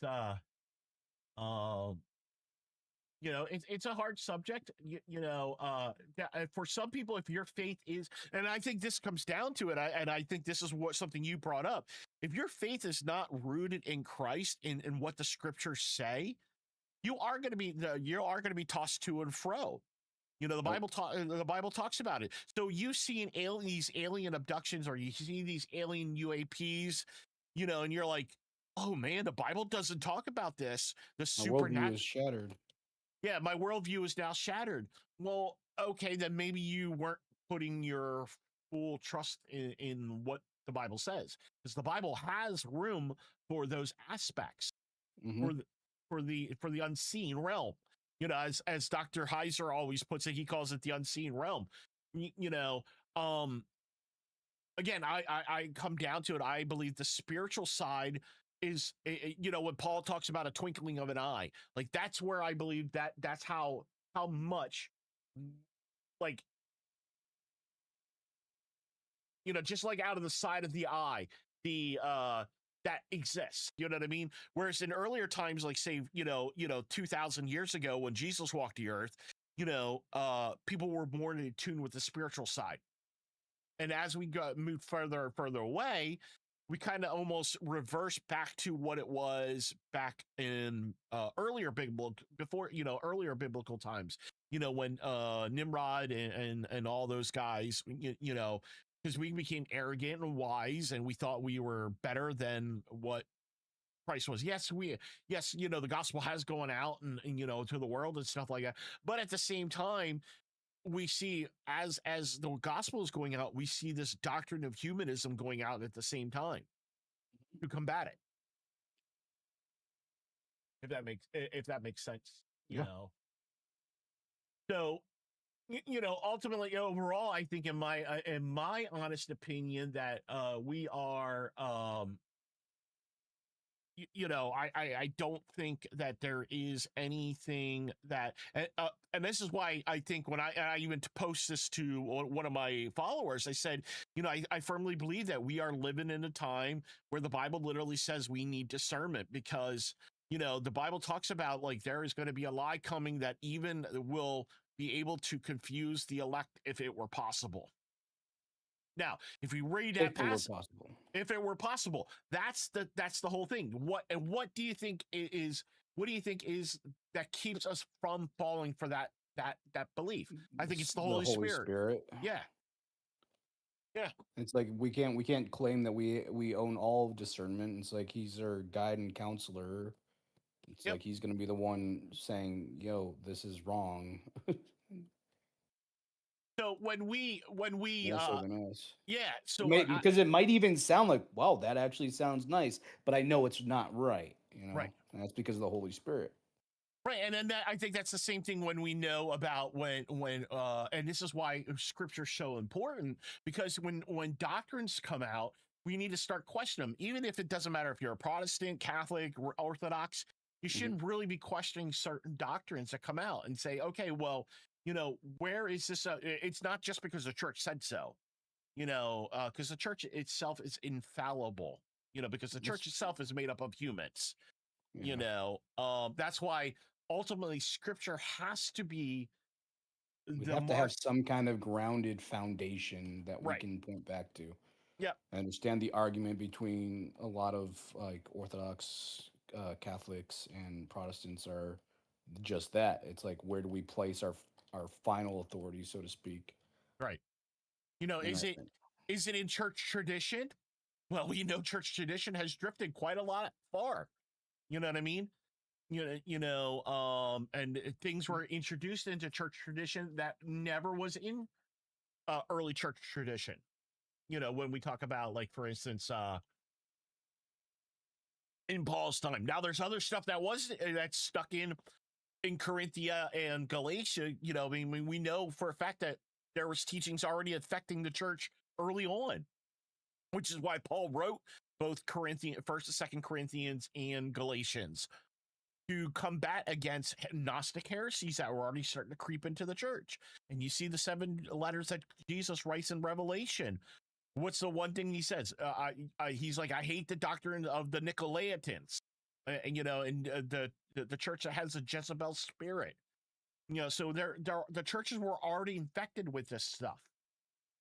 So what do you think? Let's play another what if game here. What do you think would be a lie big enough that would sell it? We're talking about the resurrection, perhaps, because like isn't there supposed to be like the Antichrist has like either a false or perceived resurrection? Yes, I think that's it. I don't think Because it's people are gonna be aliens. like, "Oh my gosh, the only place that we've seen that before was Jesus. This guy must be important." Yeah. Well, I think because he's going to declare himself God, and when because if you look at the scriptures, it says, like, he has a wound that is like that seems to A be like a fatal, mortal. mortal wound. So it looks like, apparently, and what we know, that Jesus, again, Jesus died for 3 days. He was crucified, and he was in the grave for 3 days, come out.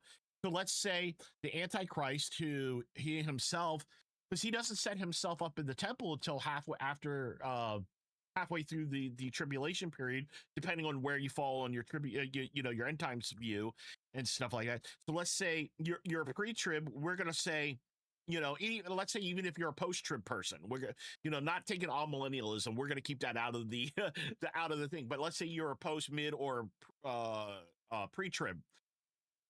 At some point during those in those 3 end times views, the Antichrist has to stand in the temple of God, declaring himself God. And he doesn't do that until after this mortal wound happens. So he's shot. Let's say he's shot and killed. okay, or stabbed or whatever, you know, and it looks like he's dead for 3 days, and then Satan indwells him, and then he comes back.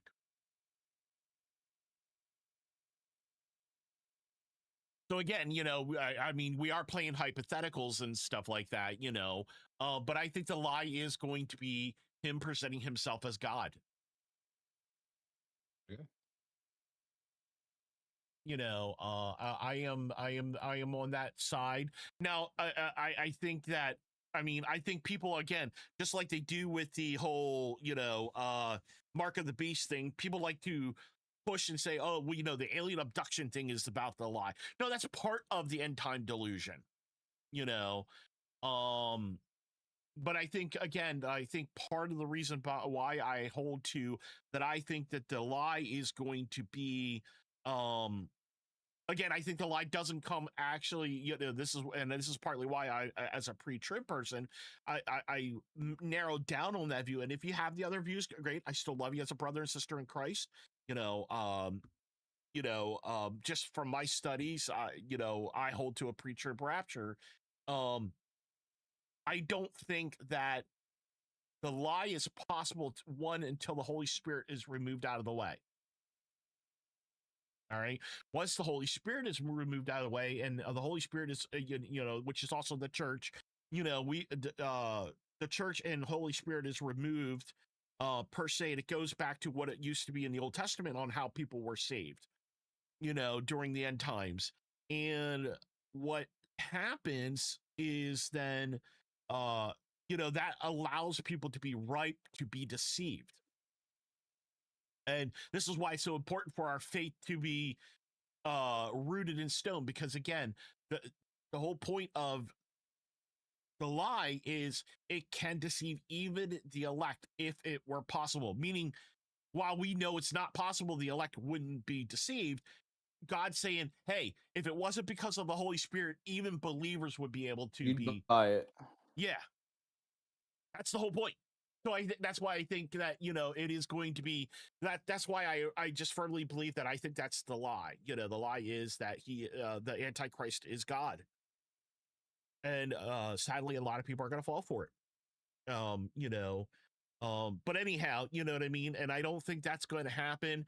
You know, you know, as a pre-trib, I believe it happens. You know, right after the lie starts, like right after the rapture, because again, I think scripture seems to point that when the Antichrist comes to power, he is going to be beloved by so many people, and you know, he'll be a messenger of peace and stuff like that. So people are going to just completely buy the lie that he's this peace giver, you know, that and he, you know, he's, you know, this ultimate man, you know, like an ubermensch. And that starts the lie delusion. And then ultimately, when he comes to power, you know, in the temple, and he declares himself God, that's that to me is the final nail in the coffin, you know, for anybody who was that accepted his mark, you know. But again, like I said, there's I would want to say I'm not dogmatic on those things, because again, you know, That's gonna do what he's gonna do. God's going to do what he's going to do, and he has a way, he has an outline. But again, you know, that's just my understanding. A person who holds to a mid or post tribulational period has a valid view too, because, you know, the Bible does, the way the language talks, like it could point to any one of those three views, you know. I just think God would not beat up his bride. Christ would not beat up his bride. That's just me. You know, that's but anyhow, you know, but they're still all definitely important views. You know, if that makes sense. So, but yeah, I know it's a lot of woohoo. And No, it's good talk.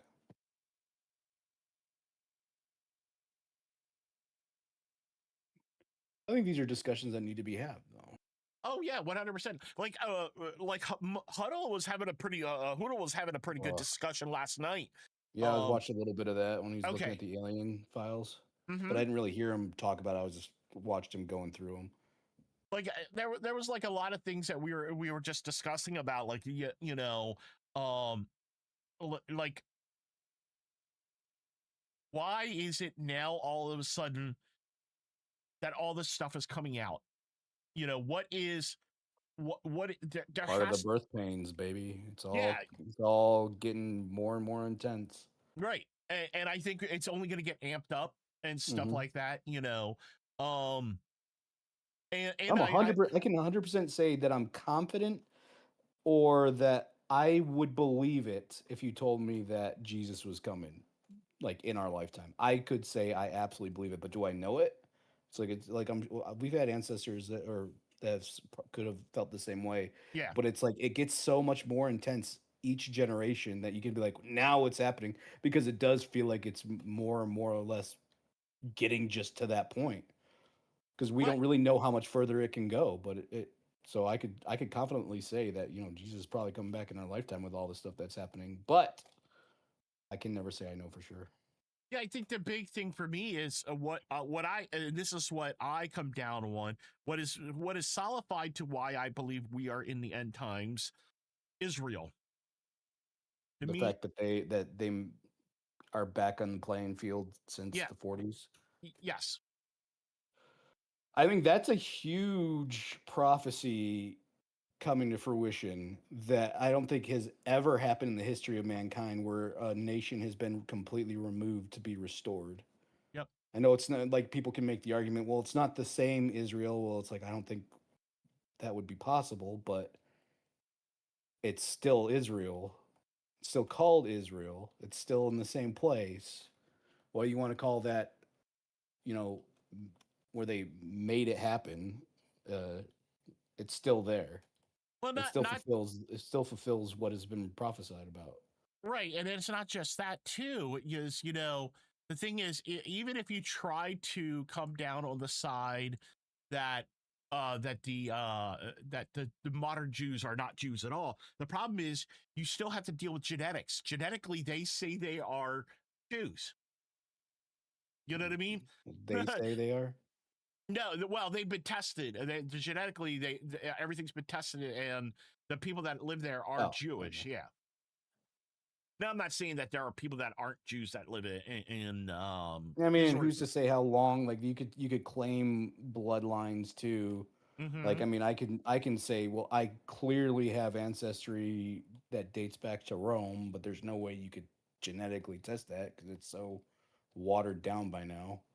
Well, yeah, and well, I mean, they'll see markers and stuff like that. Of course, you know that's how genetics work. They look at markers, but the human, I mean, I would argue that there's really no, uh, like there's no full blown. Did I Now get my stuff? there might be some I gotta full get my blown. head out of my butt. What's Sorry. that? I said I gotta get my head on my butt. I'm like, I keep walking in and out and leaving all my inventory. I gotta empty it. Mhm. You know, I think for me, the whole thing comes down to is there are genetic markers that I think that God preserved a remnant of Jewish people that would not intermarry with other people. Um, that Do were, you think there's some pure-blooded Jews still, yes, yeah, yeah, despite the? All yep, right, like, playing devil's advocate here. Uh, would you then say that those that have come from European countries would be a part of that? yes. Okay. Yep. I firmly believe that. I think that there are there are people who, even though they were expelled out, like in the different periods of, say, you know, when the first temple period, when um the first temple was destroyed, of course, you know, like, you know, during the Babylonian reign, okay, and the Assyrian, that I think that these people were displaced and moved around, but people still kept their cultural identity. You know what I mean? They still kept their cultural identity. They moved in, like, like the Jewish people got moved together. For instance, like, you know, one thing we know that there was, when they went to Babylon, they were actually told not to, God literally tells them, when you're called to Babylon, do not marry any of the Babylonians. Hmm. So So we know that I think that after the destruction of the Second Temple, and people were spread again with Rome. I do believe there was enclave of Jewish people that moved together, that lived together, kind of like they do today, and they did not intermingle with Gentiles. And I think the reason being is because God calling the 12,000 from each tribe, the 144,000 that are going to serve him. And I think that's he wanted pure. And I'm not saying that they are any don't get me wrong, they're not any more special than we are, but God has, Israel was called to be God's light to the nation, and they are called back to it. Now, The way that I typically see it, sorry to interrupt. The way No, that I you're typically fine. see it, it's like when you have, and I know a lot of people would not like this, but even like where we are now adopted into the promise as Mhm. Christians, and the Jews are being, their hearts are being hardened at the moment, and so they're being declined salvation for generations, right? Mhm. Because they're straight up rejecting who their God is. And but I know that a lot of people want to find, like, or at least find it easy to be hostile towards that because the circumstances are what they are. Mhm. We got to look back on the David and Solomon, and how was it when Solomon's uh anointing was basically revoked from him and given to David, David still chose to respect God's choice to choose Saul Mhm. initially, to the point to where he could have absolutely removed him and chose not to. And he was upset when the guy came and bragged about, like, hey, I was the one that killed him. Yeah. I And mean that's so and I feel like we need to be willing to treat these people despite the what they say, and like we know, I'm not going to sit here and say, well, God has another plan of salvation for them, like, which I don't understand where that argument comes from, because the answer is no, he doesn't. um yeah. Salvation is through Christ and Christ alone, regardless of who you are, and that's being withheld from them because of how they rejected him. But Right. we should still treat these people with the right kind of respect, and that's the kind that God would want us to give somebody that He chose for a purpose. Right. That doesn't mean that we have to agree with them. That doesn't mean that we have to like everything we do. It doesn't mean that we have to bend over backwards for them. And if we want to get political about it, it doesn't mean that we have to agree with every little foreign policy that we have towards that nation. Yeah. However, we honor our God in the way that we treat people, especially if you want to call them our enemies. Christ gave us a specific command Mhm. when it came to people that we saw as our enemies. And I would agree with that 100%, because that's the whole thing is, and we also see it in other ways too. I mean, even Paul says to Gentiles, and Romans, he says, hey, don't get haughty and spirited, because what happened to the Jews could easily Could happen happen to to you. you. Yeah. Yeah, like how, what does he say? Like if it was how easy it was for you to be grafted and then removed, how much easier would it be to graft back on the original branch and remove Yeah. you? Yeah. So, that's what I'm saying is, like, that's why I don't like these people that say that look, you could disagree. And what's funny is, and I don't know where you sit on this too, I find it funny that they're okay with America. They're like, oh, well, I don't agree with everything America does, because America's government doesn't always mean Americans, but they won't do the same thing for Israel.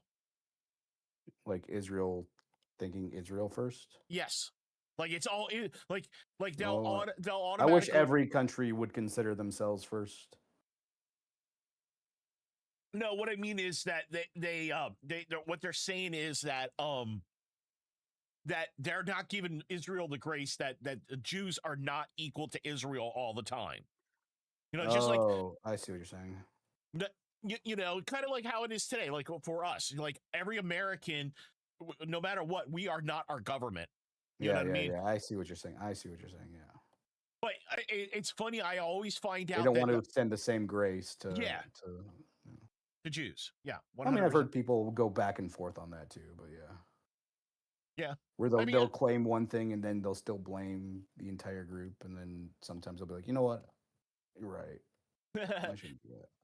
yeah, and I mean, ultimately, that comes down to I think that comes down to different stuff, um, and your views. Like, where does God's promise to Israel sit for you? You Mhm. know, is God's promises to Israel null and void? Well, okay, then you have to go back to Abraham. What was promised to Abraham? What was promised to Isaac? What was promised to Jacob? What was promised to David? David was, Well, go ahead. I was going to say, David was promised that he would have a throne forever. Hmm.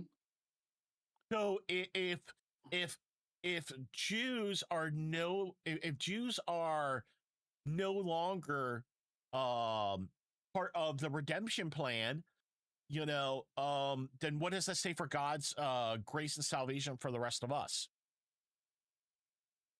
Well, you're right, but oh my gosh, um, I've heard people will say, well, a couple of things. David's throne reigning forever simply points to Christ. You have the promises given to Abraham, Jacob. Uh, those are all continued on through Christianity, like which is technically the fulfillment of Judaism. So those promises never went away. They just continued on through that line. Well, those that rejected Christ are what you would call Judaism today. Yeah, yeah. So Again, those are the arguments. you're right. Exactly. Exactly. I'm not going to sit here and pretend that aren't those at least don't logically pan out, but I think we need a little bit more than that on both sides to say which direction do you think it really went, and we can point to other places like simply saying things like where it's stated, like first for the Jew, then for the Gentile, and then we say then was it Paul who was talking about coming back for the Jew after the fulfillment of the Gentile, or Hmm. the Gentiles are fully brought in, which means they're not done with Jews yet. God's not done with them yet. So we can't pick one thing and say like, oh well, we can easily say that these things are already fulfilled through those, and then reject other things that have also been stated. So I feel Yeah. like no, God is not done with those people yet. Yep. Give me a second here. I'm just looking at this this tweet here. Oh my gosh, I don't have a weapon. Are I don't know where to get this card. Are we gonna game? we gonna game? Well, I was gonna do Jonah, but Oh yeah, if you want to branch off and do Jonah, go for it. no. Do Do it.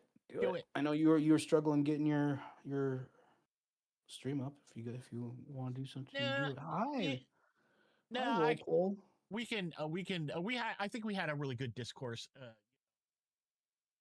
this aspect of it, Hmm. and stuff like that. I think I'll save Jonah for another day and Okay. stuff like that.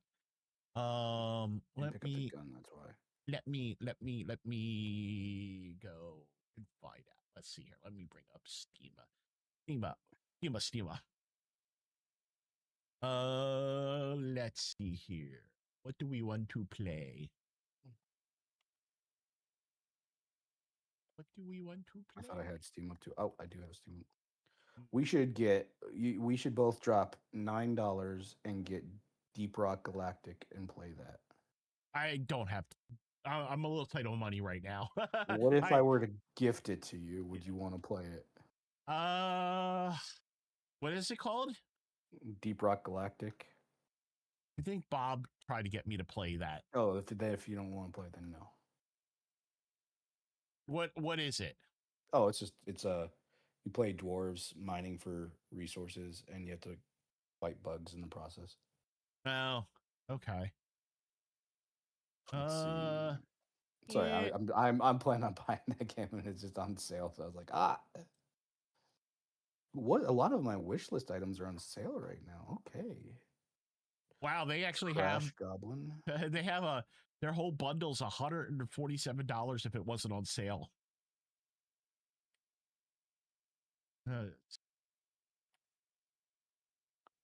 Reanimal. What's that? Oh, that's the zombie slash From the creators of Little Nightmares 1 and 2, take you on a dark, more terrifying horror game. Is it like Little Nightmares? Yeah, it looks like it. Yep. Yeah, same creators. I was like, Oh, why hey, isn't it on my wish list? did we do you still have those did we want to do a game draw or just we don't I know We we could do don't that. We could do that at the end. Okay. Just I do it know all at once. we don't have really many people in here, so No, they're. I don't think they are. I think we're just gonna do it. If people want to watch the VOD, they can. And then I'll reach out to the winners with their game code. I can tell you what games we got. Officially. Okay. You ready? Let's start with our Dead Rising. We got Dead Rising Deluxe Remaster, Dead Rising 2, Dead Rising 3, Dead Rising 4, Dead Rising 2 Off the Record. Then we got the Mecha Mania, which I got that package too because I like mecha stuff.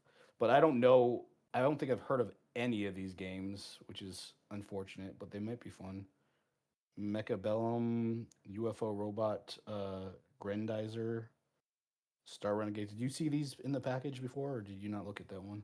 What no let me go. Let me pull up Humble Bundle. That's on Humble Bundle.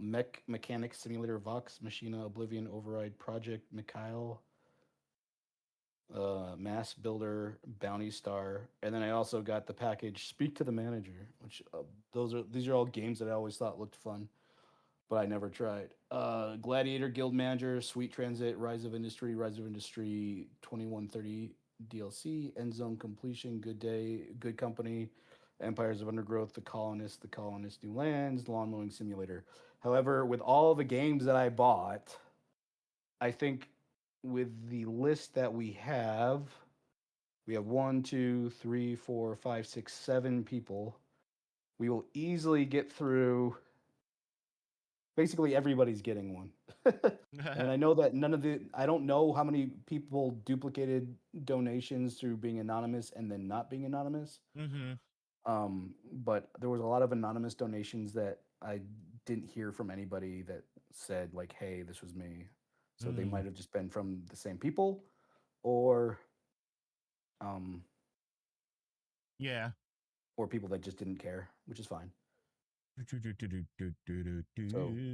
I bought a lot of games just in case, but we're gonna have another instance like we had last year where we just ended up giving one to everybody.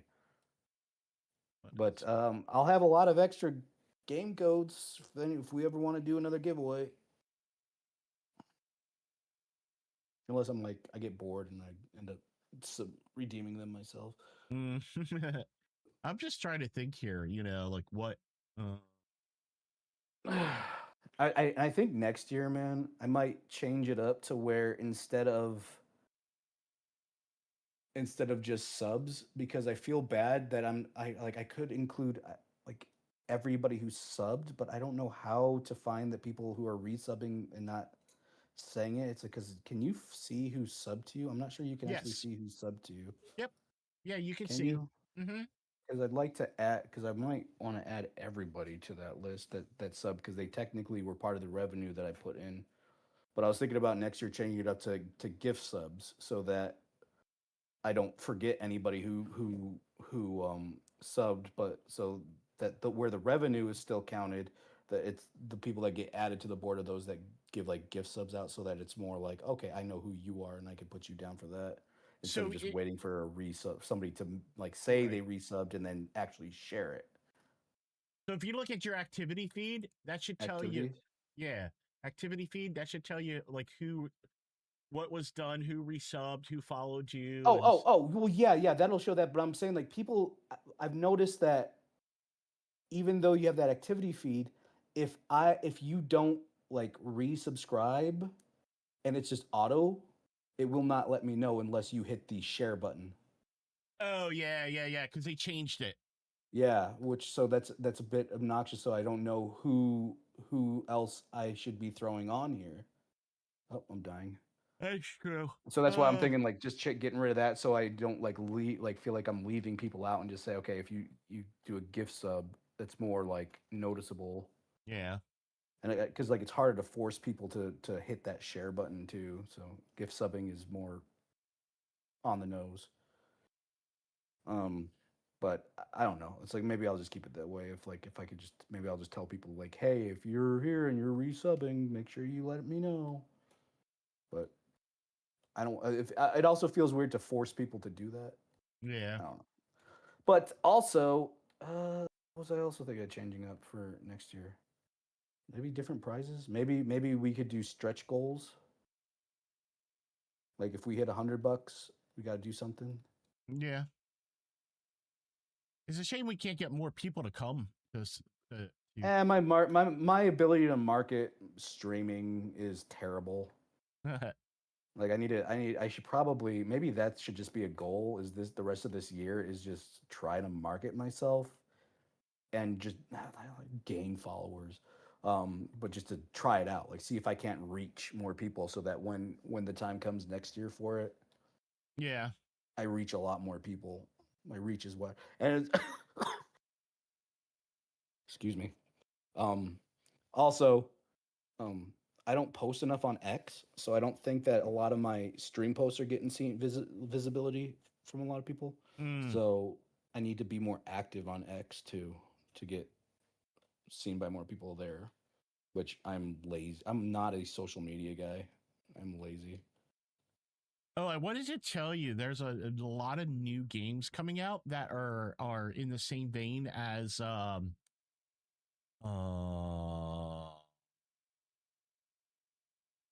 like Resident Evil / Parasite Eve and stuff like that. There's one called Time Breaker, Dino Breach. Is that like Dino Crisis? Yeah. There's one called Fear the Time Loop. Another one called Perish Truth. Like these are a lot of survival horror games. Hades, they're all in the same vein as, you know, those same things. Digimon Storytime. $48.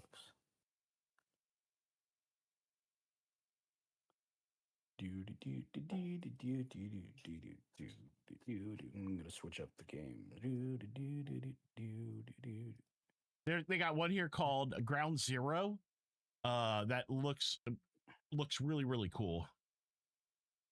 In the same vein as Resident Evil. Oh, sweet. So like yeah, like there's this whole list that, you know, that I've kind of gone through and added. Hell,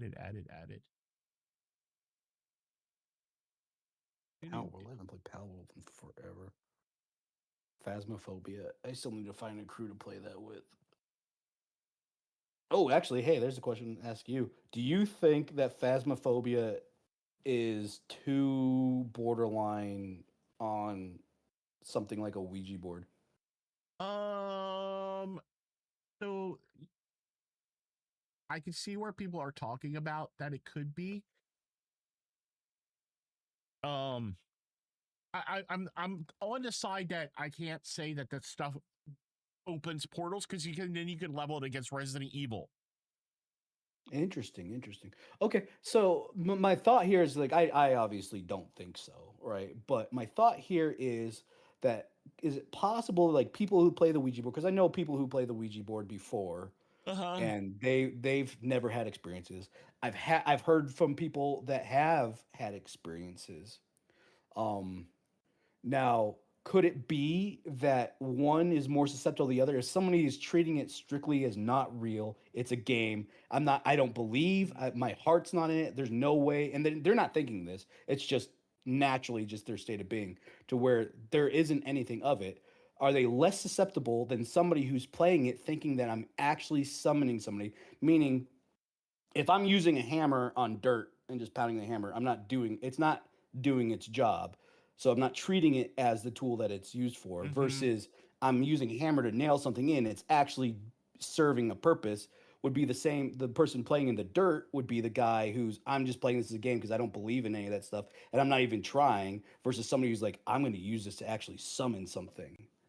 Do you think that the intention alone, like you were talking about before, it's like there's got to be some kind of invitation. It's like maybe that is something that actually draws something to it being more of a realistic experience than just a nothing burger. And then sorry, this is a super low question. And then could a game like um what was I just talking about? Phasmophobia that has Ouija boards in it or something. Or is it the other one that has Ouija boards? I don't remember. But could that then be used in the same fashion? That's a It's a very loaded question, first it off. is a very loaded question. Um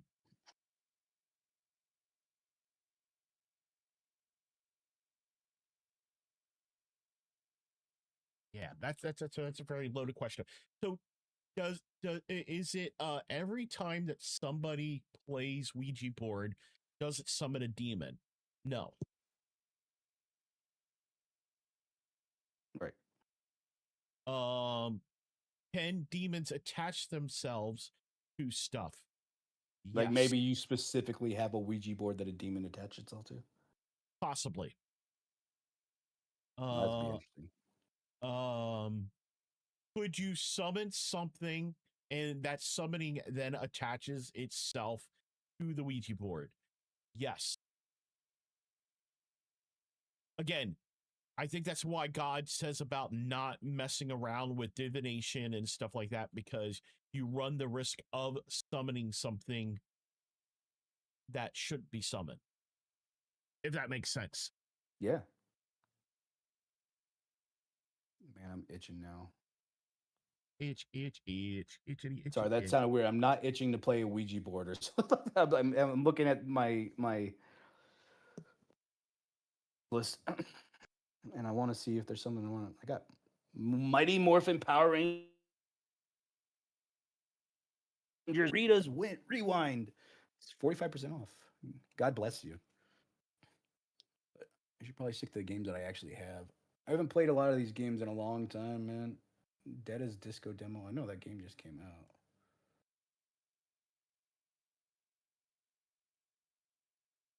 Oh, I don't have American Trucking Simulator installed.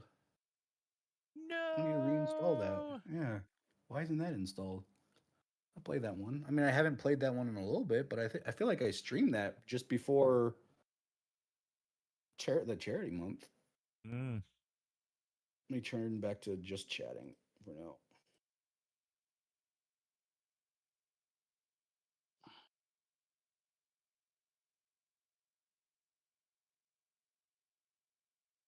Yeah, it's a slow day. It's slow Saturday. It's because there's so many better streamers on right now.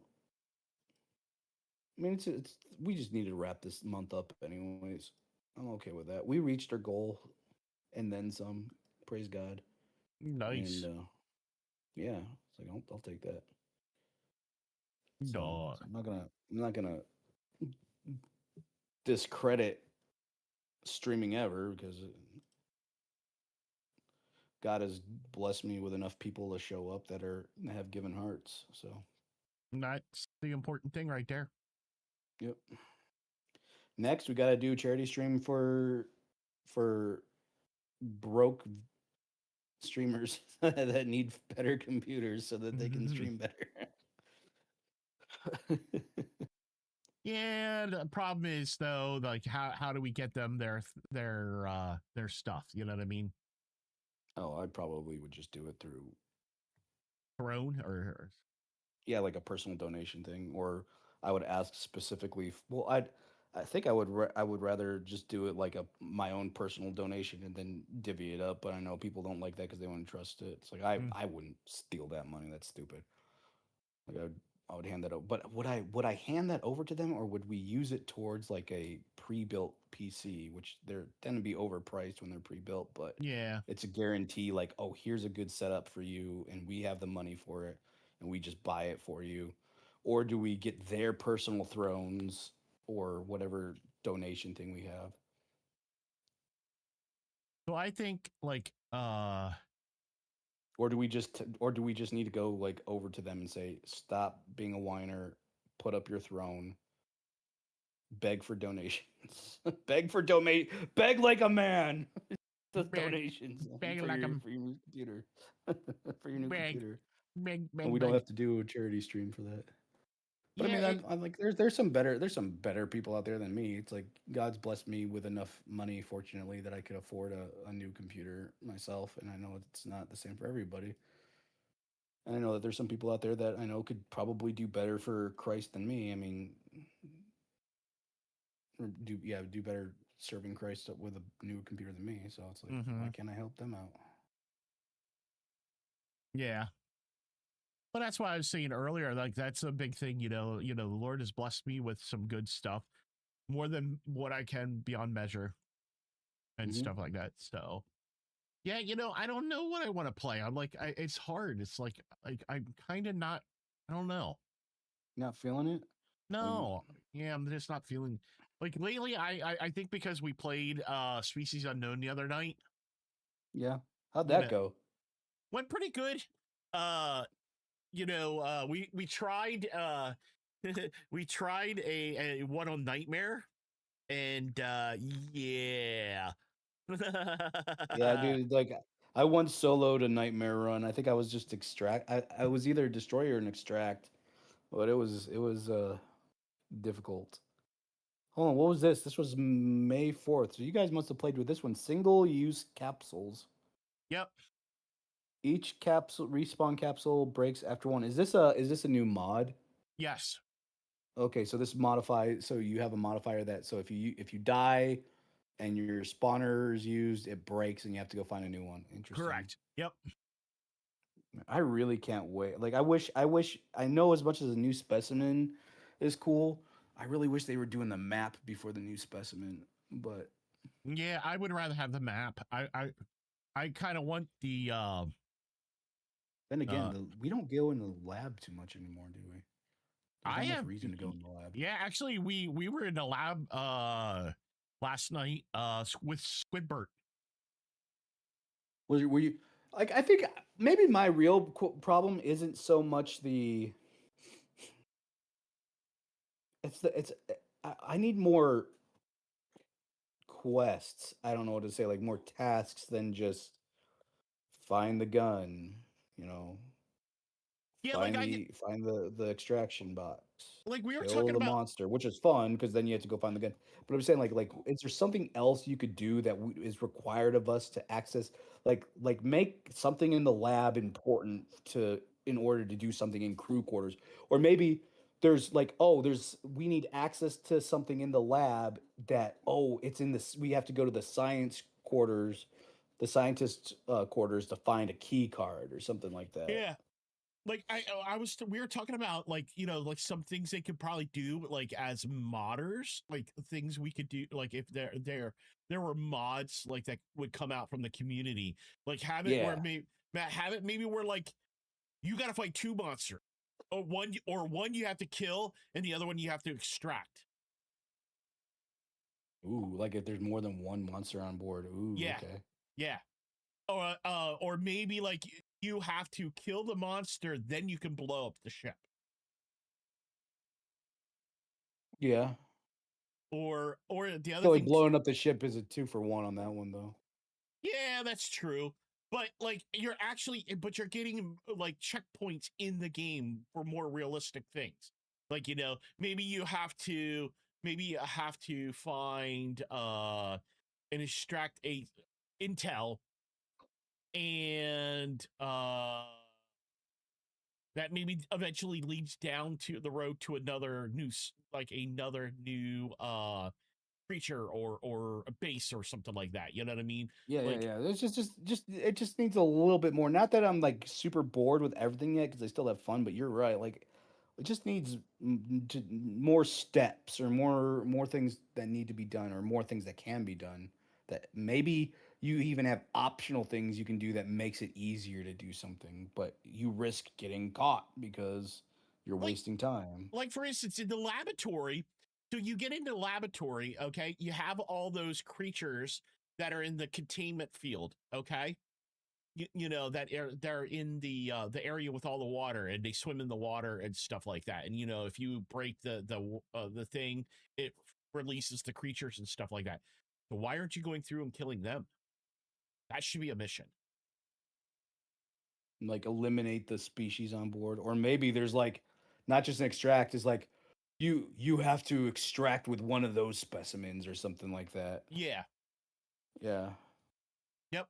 Like Like, you're right, they could make like, because like destroying the place is an engine room specific mission. Wouldn't it be cool if there was like crew quarter specific missions, like, oh, not just extract, but you need captain's logs you need to extract with, yep. or the laboratory, like we got to extract with a specimen, or in the where are the other rooms, lab, machine room, like maybe, I don't know, maybe something that's more of the destroy ship anyways, because it's the machine room and engine room. But you get what I'm saying, like just Yeah. something more specific to the areas, and maybe even if, or maybe just make those optional, like you can get more points or more money if you also do that. Yeah, there's like I think that there's some things that I think that the community could do or they could do as gamers. I mean, I know they have a small development team and stuff like that, you know, Right. but I think at the same Allow point, modders to, extend the yeah, shelf life of the game. yep, Which I'm not bored of it yet, but it's a good thing to kind of get This into. game supports autosave. so Please something. do not turn off your device when you see this icon. Please do not turn off your Welcome to device. continue button. Continue to the next stage. Ooh, I Why? need Press that enter game. to enable narration. Check narrator, age, Which game is narrator, yelling at you? narrator. Checkbox. Age of Mythology. Age of Mythology. Yeah. It's Age of Mythology retold. I don't know why that stuff's coming on. I didn't request for it. Motorcycle. No, Oh, I I, feel like I've seen that before. No backup.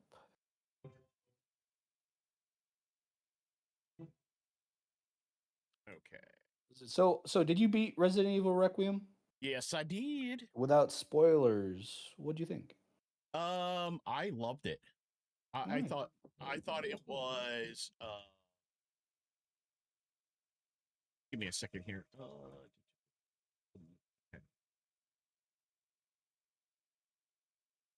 Let me go. What do I have in my cart? I have a game in my cart. Oh, the Isle. That's right, because MC Wolfcat was telling me about it. And I know that she doesn't play with many people anymore because not a lot of people play it. But Yeah, so if it's a you game have I've been on in a while. Age of Mythology, of course, is where you play as where you get to fight like all the different myth gods and stuff like that. Yeah. So wonder why it's telling me that I have a new thing, but yet I've played this game before. Like Oh. my saves are literally right here. Oh, Volt. Yeah. Also, I know this one just seems goofy, but because it's more expensive. But I was thinking next year, something I also want to do is Clicking do a unit a portrait in your selection panel will kind of a deselect all lost other lead, I units from guess. your selection. But Control buy like clicking it whatever will remove games are all of coming that out unit from around your next selection. April, Uh-huh. like any AAA games or anything like that. I'm thinking about buying a couple of them to also be like I said, lost leads for the Donathon. Or yeah, you might as well just use that money to donate to the charity yourself. But I feel like it'd be cool to have like a Claire Obscura as like a top prize, like to win Yeah. in a drawing. Why did that crash? Why did that crash? And, it sounds a bit greedy, but it might also draw more people in to be willing to donate. Yeah, it's hard. It's hard to say. I don't know. I don't know what, like, I don't know. It's like I know that I'm sure most of the people here are donating just for the sake of donating. Don't get me wrong. But I want to give back something cool too. It's like, even if it's You know, Yeah. even if you donated $5, it's like, here's a $40 game. Like, wow, that was cool. You know. All right, let me settings. I need to make sure. But I think more importantly, before I do that, I got to figure out how to market myself better for these things. Maybe I can be a brave human being and actually like reach out to people I know that have a larger reach than me. Well, it's hard as I'll be honest with you, it's hard as a male streamer to, you know, to Speak for yourself. I got everybody's coming to me, man. everybody's coming to you. These women streamers got nothing on me. Look at those numbers going up. Look at those numbers. Look at those other Subs go burr. All right, so now accessibility. Let me make sure. Narrator. Okay. City Skylines 2, $34. I don't have that kind of money, but Deep Rock is only $9. It's like, out of all the games I have on my wish list that are on sale, it's $9. $9. $9. But actually, you know, Actually. DLC. So what do you think of the Star Fox game? Yeah, you know, I'm on the fence. I'm on the fence. While I love the original Star Fox, I'm not a fan of it being remastered. I'm gonna let my dogs out, but we can keep talking. This thing can reach. You're not a fan of like because it looks like it's the 64 version being redone. No, it's the N6. It's the NES version. Well, I mean, the 64 was the NES, was a remake of the NES. Oh, was it? Yeah.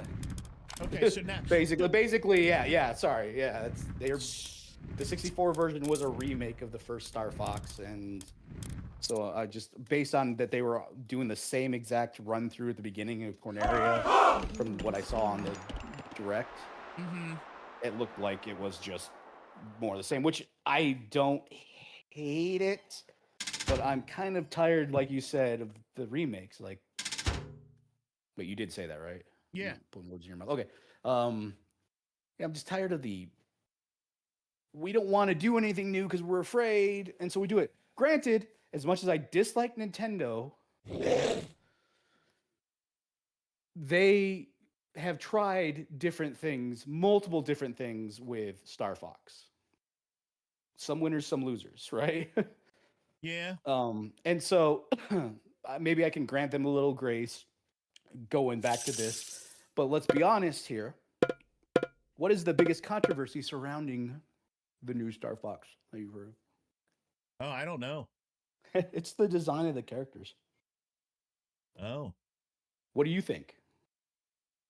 I don't know. I really didn't.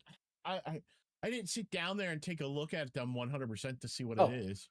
So I can explain the controversy and explain my position. The controversy is basically they look weird, right? And people are saying because they look kind of like they want a realistic route, which is unusual for Nintendo.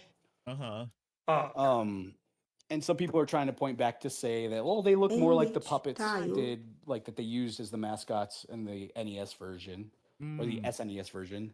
Okay. Where, I mean, you could say that, but I don't think so. I think they're just kind of going with more realistic looking like animal models. When I first saw, so like I can understand. And then the character designer for Nintendo said that he actually liked the Illumination version of Fox McCloud in the Super Mario Galaxy movie better than his own design. Which wasn't bad. No, it's like, and so like I could agree with them. It's like, you know what? If I'm being honest with you, I also think that looks better. And I think it looks kind of closer to what we've been working with in the past for those characters, that style. But the newer ones, where I agree, I understand the sentiment behind the they look janky and weird, and maybe it's like a uncanny valley, but I don't think it's that bad. In fact, I think it's okay. Like I might be the crap opinion that it doesn't bother me. When I saw it, that's not the first thing I thought of. I was like, "Oh, look, it looks like a cool new Star Fox that they're doing." I didn't even think about it, which is funny because they are such drastically different looking models. But then what I was first upset about was, oh, it just looks like they're remaking the game, and I was like, oh, well, that's a bummer. I mean, I don't have Switch 2, and I don't ever plan on buying one, so it's not a game for me, anyways, at this point. But I like my Switch too. yeah, no, you can get a Switch. You can get a Switch 2 all you want. I don't care if somebody gets a Switch 2. It's just for me. I'm just not. I just don't feel comfortable throwing money at Nintendo because I even heard that, like, they shut down another fan project. Yeah. It's like they're spending more time suing people than trying to innovate their own games. And so where I'm like, oh, look, they tried something different with Star Fox by upping the graphics, like really going all out and making something look good graphic wise. Yeah. Only to rehash something that they've already done. And now this is prejudgment of the game, obviously, but they even said it's like you'll have similar routes, you'll do the same things. It's like, why? Yeah. It's like you did have a great formula, but we're going back into Force Awakens territory to where we're going to be leaning way too heavy on it's basically the same movie as Episode 4, where this is basically the same game as it was on the 64 and the Super Nintendo. Yeah. So where it's like, what's the point? Well, that was like when they did Super Mario Wonder. Like, I really enjoyed that because it was like it was innovating the original, basically. Like Mario, Luigi U. You know what I mean? When they yeah. So like they did like a lot of good things. Like they added like some new powers and some cool things and stuff like that. So it's like, and then Mario Odyssey, of course, was changing it up even more. So it's like, why can't you guys do that with some of your other games? You did it for Donkey Kong. Yeah. So why are you? I don't even want to talk. I just thought about Metroid Prime 4, and I'm just disappointed all over the place with that one. Again, I didn't play it, so take my opinion on it with a big old grain of salt. But and it didn't. It actually did not do well as a seller. No, it barely made $1 million in copies through both Switch 1 and Switch 2. Which is why they didn't put it on their list. Yep. So, hey, I got to run to the restroom real quick here. All right? Yeah, you go do that, buddy. I'm going to keep doom scrolling on what game I'm drawing next. I might just do some American Treasures.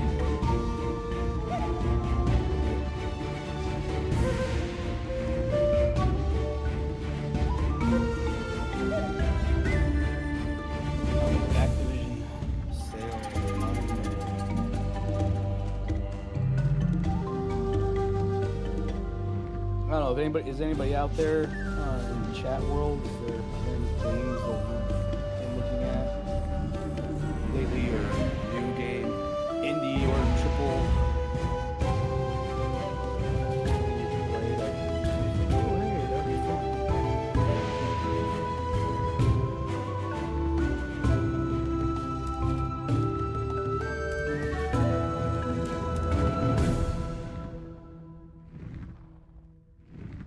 I heard there's some controversy with Slay the Spire 2, which I don't understand. I played the first one just a little bit, but I never really played it enough to know what the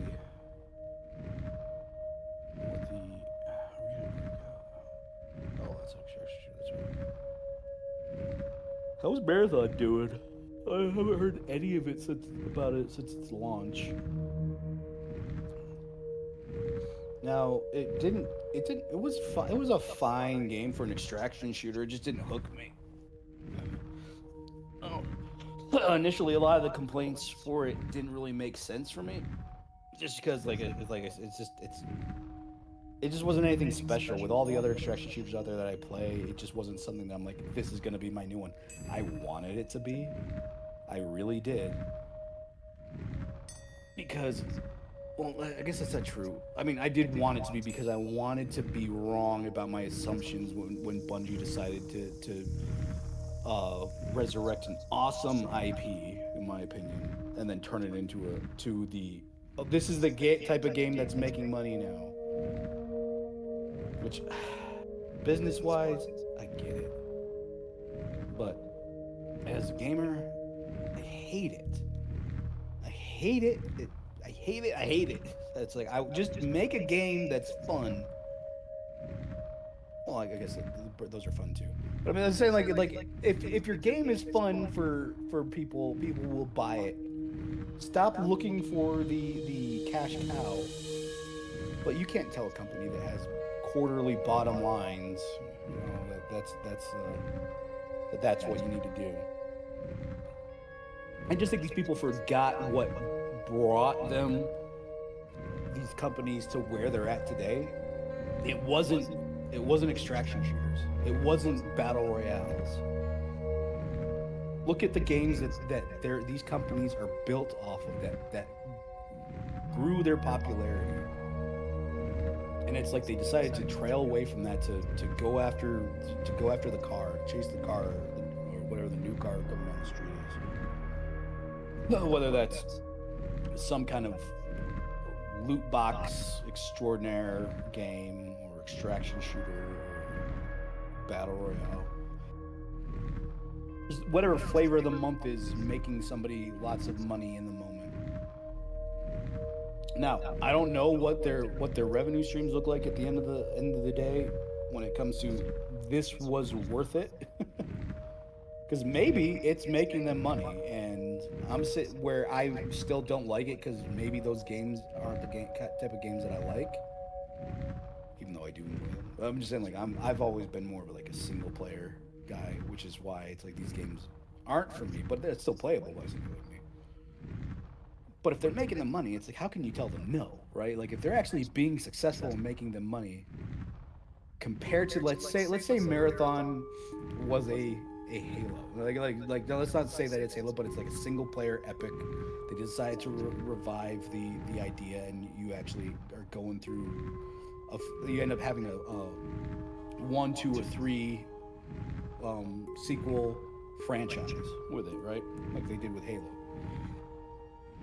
They kind of beat that dead horse, but that's besides. Let's just say like let's go the old school recipe here for an IP success.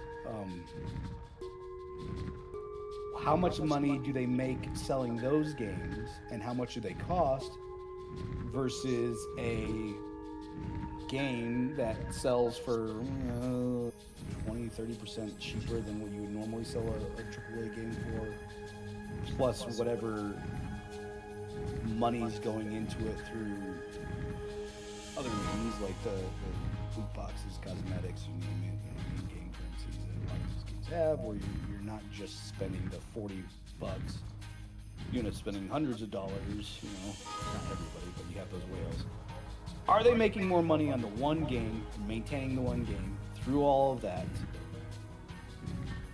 than they would with the Halo 1, 2, 3 formula?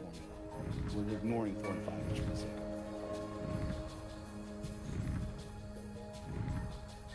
So if they are, then then my argument is stupid, because they are making money and it makes sense. They don't care about the I just want to enjoy the games that I play, guys. Like, I mean, like, there's people that obviously enjoy that. They don't care about epic storytelling or just epic 10 to 20 hour gameplay, like the clear obscuras. They don't care about the people that like those types of games, and Halos or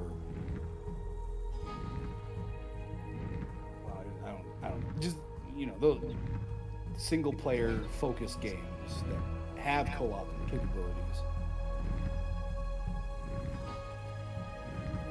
which is a bummer, because I feel like where I could say that those games might feel soulless, I'd be lying if I said that they aren't enjoyable. It's like I know plenty of people who played Marathon and they, it wasn't for me. plenty of people still play Ark. I loved the heck out of playing Ark Raiders, man. That was so much fun. I just haven't touched it in a while. I mean, you got games like Monster Hunter, which are kind of feel like a single-player focused, single-player focused with co-op capabilities, where you probably would want to play co-op anyways, but it's not necessary. Like, you don't need to play online like you do extraction, a lot of that extraction shooters. Monster Hunter is a great example of that. Yeah, it's like where you don't need multiplayer, but you can play multiplayer. But it feels like it's got that story and it's obviously based off of a franchise, anyways. But is it if that's not like I just feel like they don't care so much about the actual quality or the content that's there. If it's making them money and people are buying it to make money, or buying it and they're making money, they're not going to care about how somebody like me feels. You know what I mean? That's their business. And that's why it feels better and better to shift towards indie developers when you're making your purchases, just because they're actually passionate about the game they're creating and not so much about I'm going to be a millionaire off this game, because they know that, hey, if this one game sells really well, I can make another game and it will probably sell really well as well. I mean, that's I'm back. Now you got companies that just want to chase whatever that flavor of the week is again on what's making money. So I was just ranting about game companies not catering to gamers like me. So a little self-centered arguments, but I stand by them. Yep. I stand Very, by 'em. very true. All right. Like, we need more. I need to put this in my. This not on my wish list. Pragmatica or Pragmata. Pragmata. We must recover the piece of Osiris before we leave. We have to hurry. Gargarensis and Kemsit will soon have their troops out. We still have some allies here. Not all have turned to worship Set. Yes, I have friends here. They will help us. I have arranged for transports to meet us here at the prison. We must hold this position until they arrive.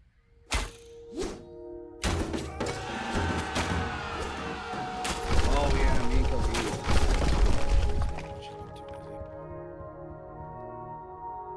The guards have discovered us!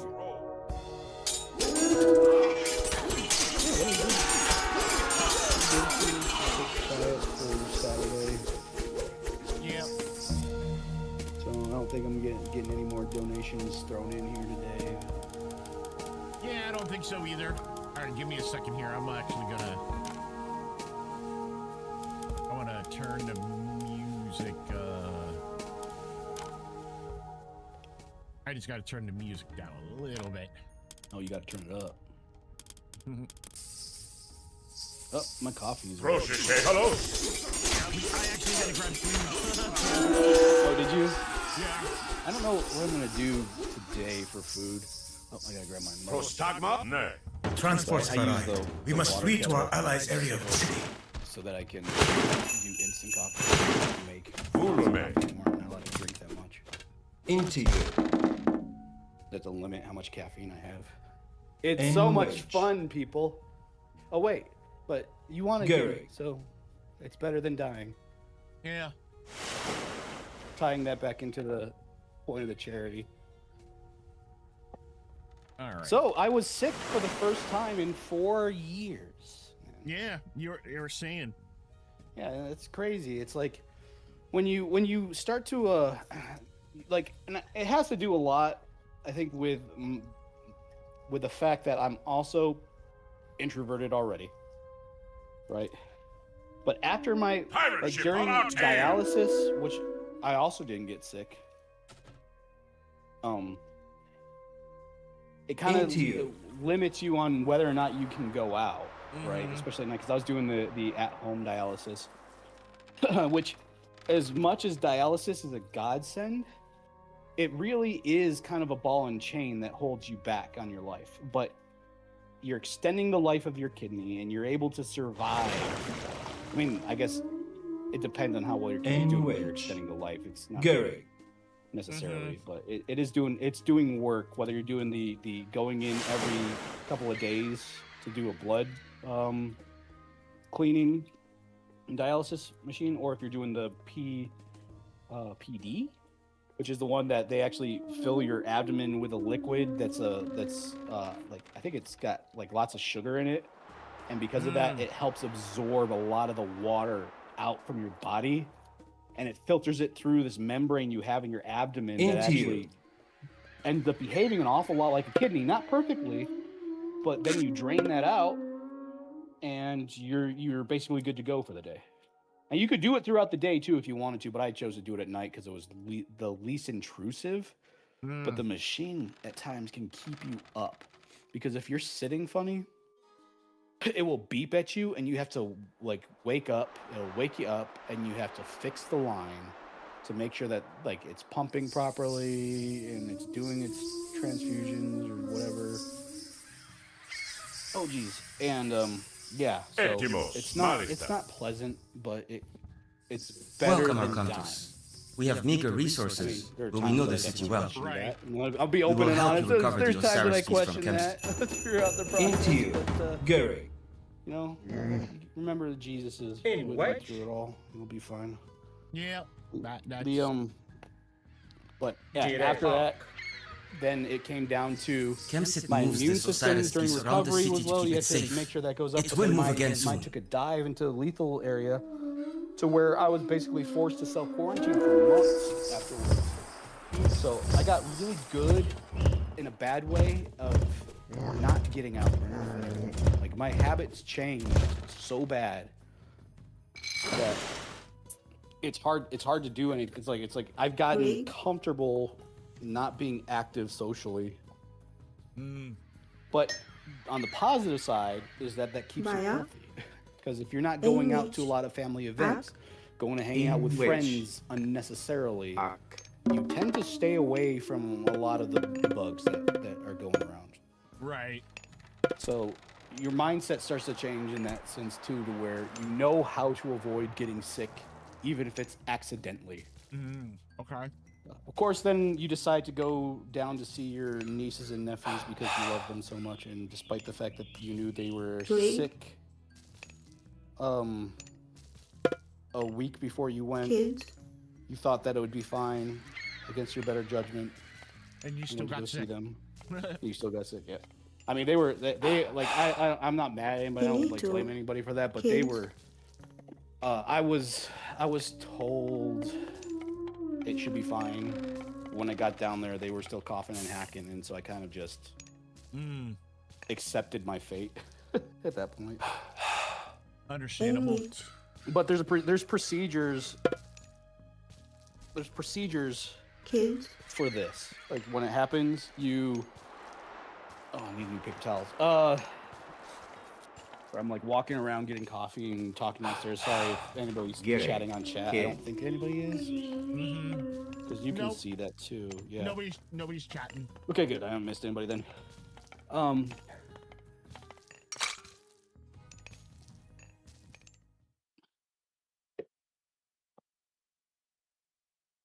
Sorry, what was I saying? I don't know if you were listening. You were the last thing I heard you say was asking about walking around, going to your cousin's house. Oh yeah, and my cousin, my niece and nephews. Yeah.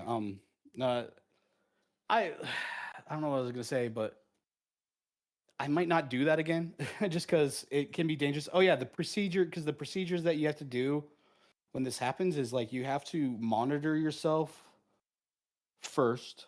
Like if you start to get sick, and if you get a fever, you have to call your team. Call your team, and then they tell you what to do. The people I talk to, basically, because I got a fever pretty quick, and it gets scary because you don't have a really good immune system. It's like you risk pneumonia, you risk organ failure. Like you risk losing the kidney. It's like if you're not careful. It's like because like, well, they want you to because sometimes you're like they'll try to pull you off of your immunosuppressants to help fight the bug, but that also runs the risk of your body seeing it as In which? a foreign object and trying to get rid of it. Kid. Your kidney, your new kidney. So those things. So getting sick is not a brush it off thing like it used to be. Right. Greg, So like how long do you have to do this? So it's like for the rest of your life or What, the immunosuppressants? yeah. Right. Yeah, the rest of your life, at least the rest of the kidney's life. Until something changes. I mean, like technology and medical advancements are changing all the time. I mean, I think it was like since the 80s have we been this active Kid. in even organ donations and transplants. Let me confirm that because I just remember hearing I used to have a bunch of facts. When was kidney in which donations?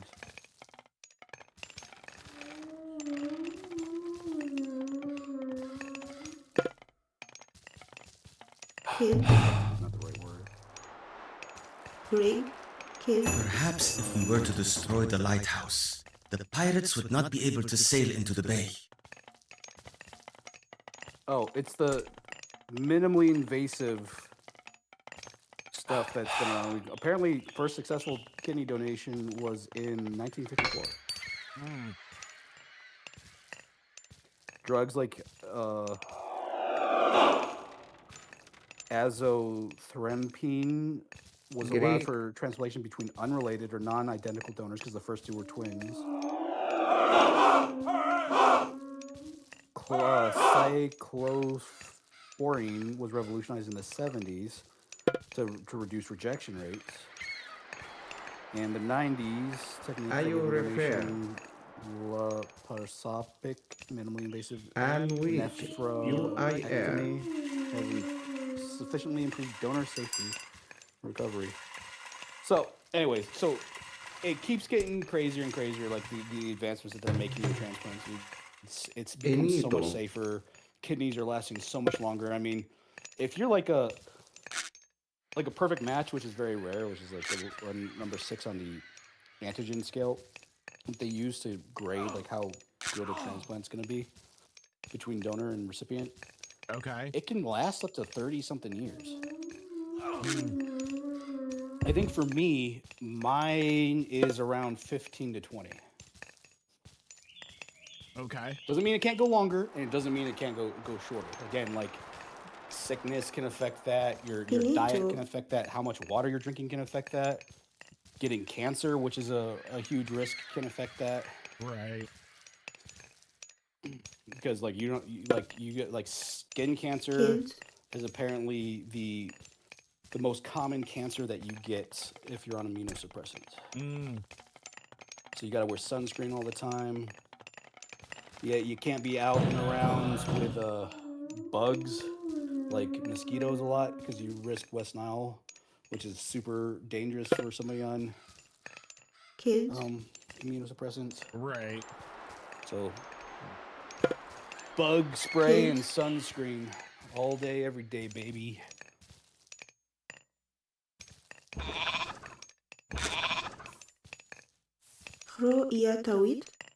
That stinks. So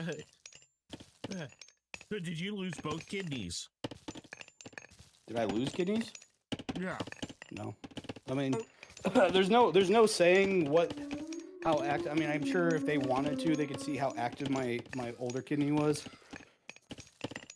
It was still functioning when I got the transplant, but at such a low level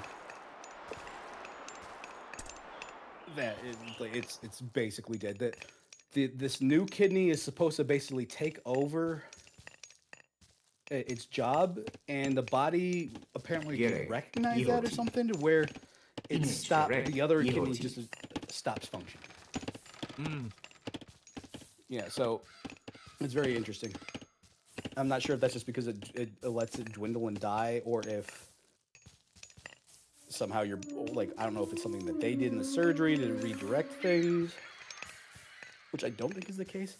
But they don't remove the kidneys unless it's life-threatening, because that's like a whole nother surgery to remove it that just adds so many risks to it that they leave the old organ in there, and they just put the new one in. Like your kidneys are in the like near your back side, right? Like on your sides. Right. So they typically will put them in the front. Like the transplanted one will go in the front somewhere. So you got 3 kidneys in your body right now. Yes. He's a 3-eyed. Yes. Man. Yeah, sorry, but to be honest, like a lot of the things I was saying, like watching your diet, drinking lots of water, wearing sunscreen, bug spray, those are things you all should be doing anyways.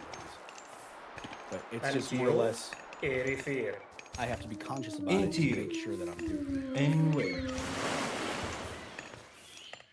And I can't have pomegranate or grapefruit anymore. Which is the biggest bummer, because pomegranate and grapefruit are my 2 favorite fruits. And when they told me that, it's because of the tacrolimus that is one of my immunosuppressants. It basically turns it toxic if you have those. Not so fast, Arcantos! This belongs to Gipsy! So when they told me, the only things you really can't have are those things. They kind of like brushed it off because like nobody likes pomegranate and grapefruit apparently. I was like, but those are my 2 favorite things. And she's like, oh, I'm so sorry. Sorry. I can't eat rare steak, which isn't 100% true. It's just, you're risking a lot there. Can't eat sushi because you can't have the raw meat again. Raw eggs. Basically, you have to make sure that you're doing as little as you can that would risk parasitic or bacterial infections. So you have to really cook everything. Yep.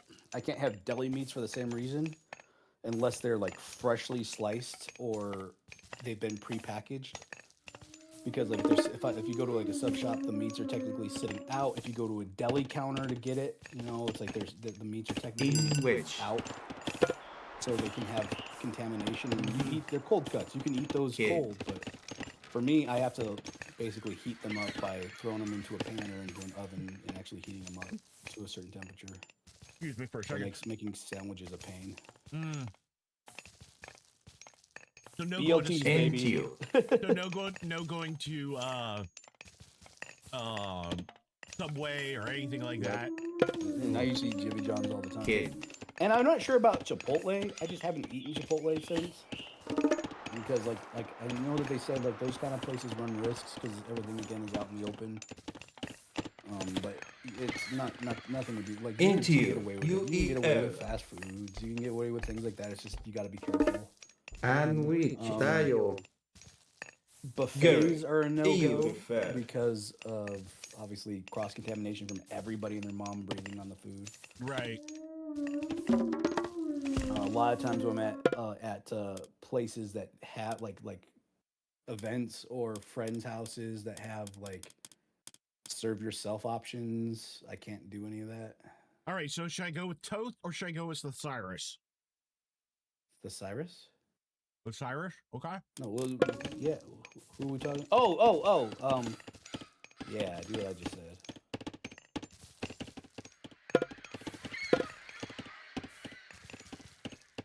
Right now, I'm just building. Building.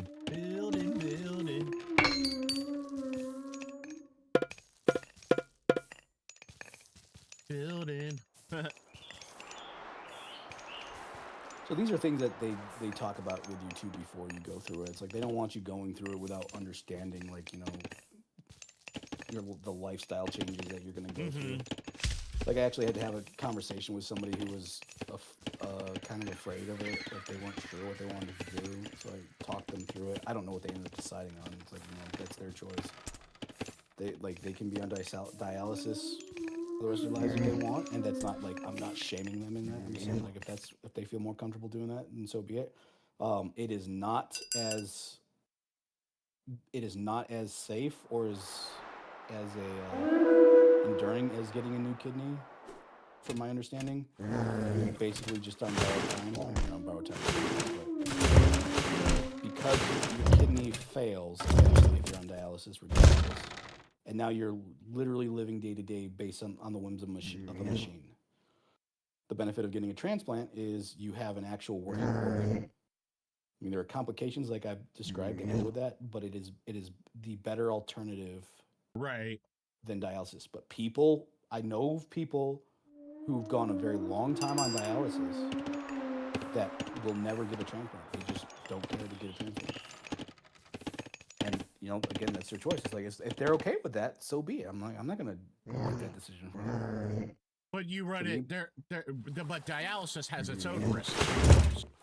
Of course, like so if you get dialysis, I do really recommend what I did. I just hope to God that you can actually sleep well if you're doing it during the night. I think that's the easiest one, because apparently, which I don't know what I'm gonna do for the next one. Like I might try the other one for the next dialysis run. But they say that so you have to go in every 3 to 4 days. Or you have to go in 3 to 4 days a week. Okay, you have to go for 4 hours to get these for your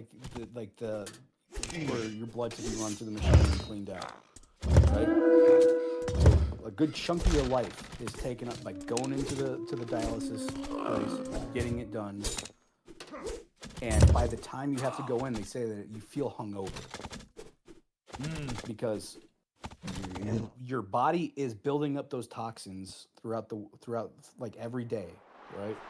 So you go get your blood cleaned out. So apparently it's rough in that aspect. Like dialysis is not a pleasant thing to go through, and not just because the dialysis is bad, but because of what's happening in your body. Is you have a major organ failure, right? And you're basically throwing a Band-Aid on it.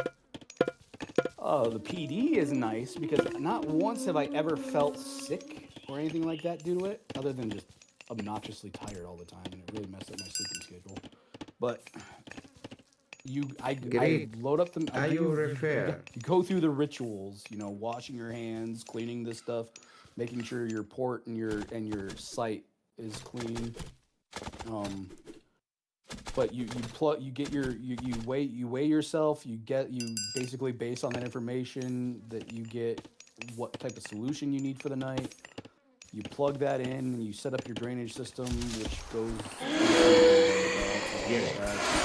shower, something to do with the toilet. That's how you want to get rid of the stuff. But you just sleep through it. Like it basically you can feel it. It feels funny at first, and you get used to it, but it stretches your tummy out to where you feel like you're full. Like you feel almost like you're bloated. And then what's happening is it lets that sit in there for a while to pull the toxins out of your system, and then it drains it out.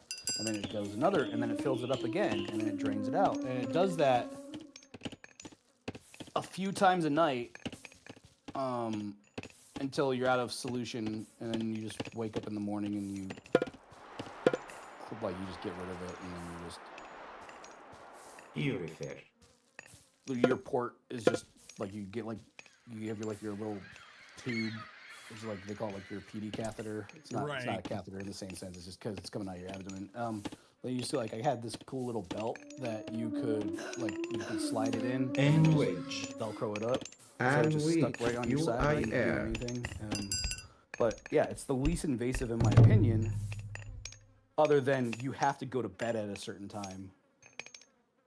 So there's no going out at nights. Vacation is a pain in the butt because you have to drag that stuff with you if you're going somewhere. So it's every day you have to do it. And if you miss a day, you have to let your dialysis team know. So it's still a huge chunk of your life, regardless.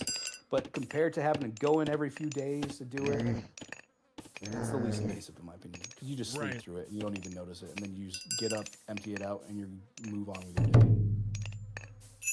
But dialysis is not something I would wish to be on for the rest of my life. No, However long that may be. That's one of the great reason I'm glad that they caught my diabetes early, so that way I didn't have issues. Didn't have those issues, yeah. So I have no pancreatic damage at all. Kidneys are fine. I mean, I do have some slight disease. I think I'm down to I think they said 85% usage. Because I did get, I still had diabetes still damaged it. You know what I mean? Yeah. But as long as I keep eating healthy and everything, it basically should, I should be good. So, which is good. So, yeah, we're a bunch of broken people, huh? Between you and Grin with his back, you with your In kidneys. which you and you by you. All right. Das is true, sir. Das is true. Well, hey, You're one day playing. Go What's ahead. that? Oh, you said you. I was gonna say one day though we don't have to worry about it. Exactly. That's kind of my biggest. I don't care about it all. So I know it's I'm not gonna pretend that I don't get jealous. I guess of normal people who aren't chronically have any chronic condition like that. Right. It'd be nice. So like for you, there's you can't. You have to be careful, you can't go out to the movies and stuff like that, or I can. My immune system is good enough. It used to be really bad to where I couldn't, but it's good enough to where I can get sick and not die. Right. I just have to be very careful and monitor it. Before, when I had to quarantine, it was basically lethal levels low. It was low enough to where a cold could kill me. Now I'm sitting on the edge of that, but I'm still in the green, which is good. It means that things are functioning. So your colds are extended. If fevers stay for too long, you actually have to go to the ER. For me, it was just they asked for test results because I didn't have any symptoms other than I just felt like I had a cold. So they weren't too worried, which is crazy to me because they make such a big deal out of it. If you get sick, you have to do this and this and this. And then sure enough, I call them up. They're just oh, I wouldn't worry about it. Let's get some tests to make sure your kidneys are functioning properly. And it's oh, really? Okay. So just standard lab work is something that I do anyways, all the time for them. You have to do it, right now I have to do it 2 or 3 times a year. I have to do labs just to make sure things are fine. And maybe once actually go and talk to my doctors. It's nice, actually. It used to be every week. Yeah.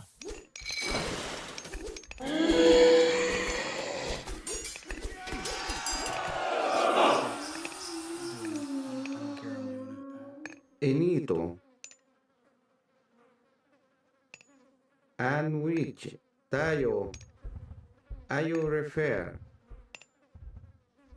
Into you. Into you. UEL. Greek Let me take that. tayo. Dial.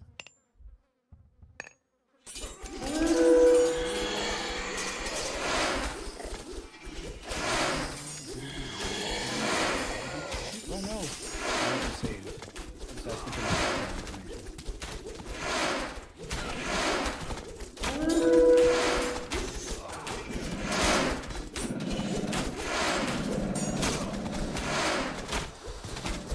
I'm just letting give me a second here. I gotta turn down the.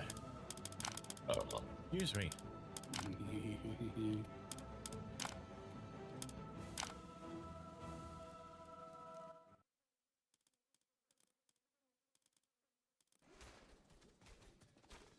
Sorry, it was getting overloaded, so it's ah.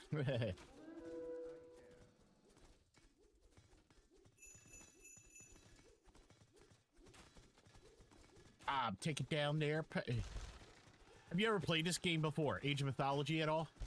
No, I can't say I have. Any of the Age of Empires? Yes. Okay. Pretty much it's the same thing. You know, but you're in mythology time. Like it starts off with so you basically start out on Atlantis, and then you have to go through like eventually like you'll fight Kronos and stuff like that. Oh, cool. Yeah. So, like, I've been wanting them to do this for years, remaking this game, because it was such a fun game, you know. And that the nice thing about this game too is like, because I was talking with Layla this morning when I was posting, one of the nice things about like games like this is like teaching, you know, skills, like, you know, life skills versus like, you know, how to manage things, how to, you know, lead units and stuff like that, if that makes sense. Mm-hmm. So. Oh, yeah, well, you are not. Nope. You guys are not gonna rebuild.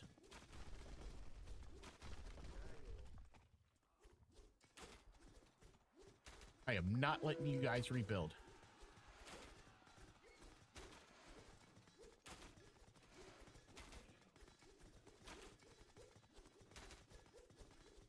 I don't know if you know that. I don't know if you know they basically with Age of Empires, like they've been releasing like mad DLC and stuff like that. Really? Yeah. Actually, with Age of Mythology, we just got the Aztec gods.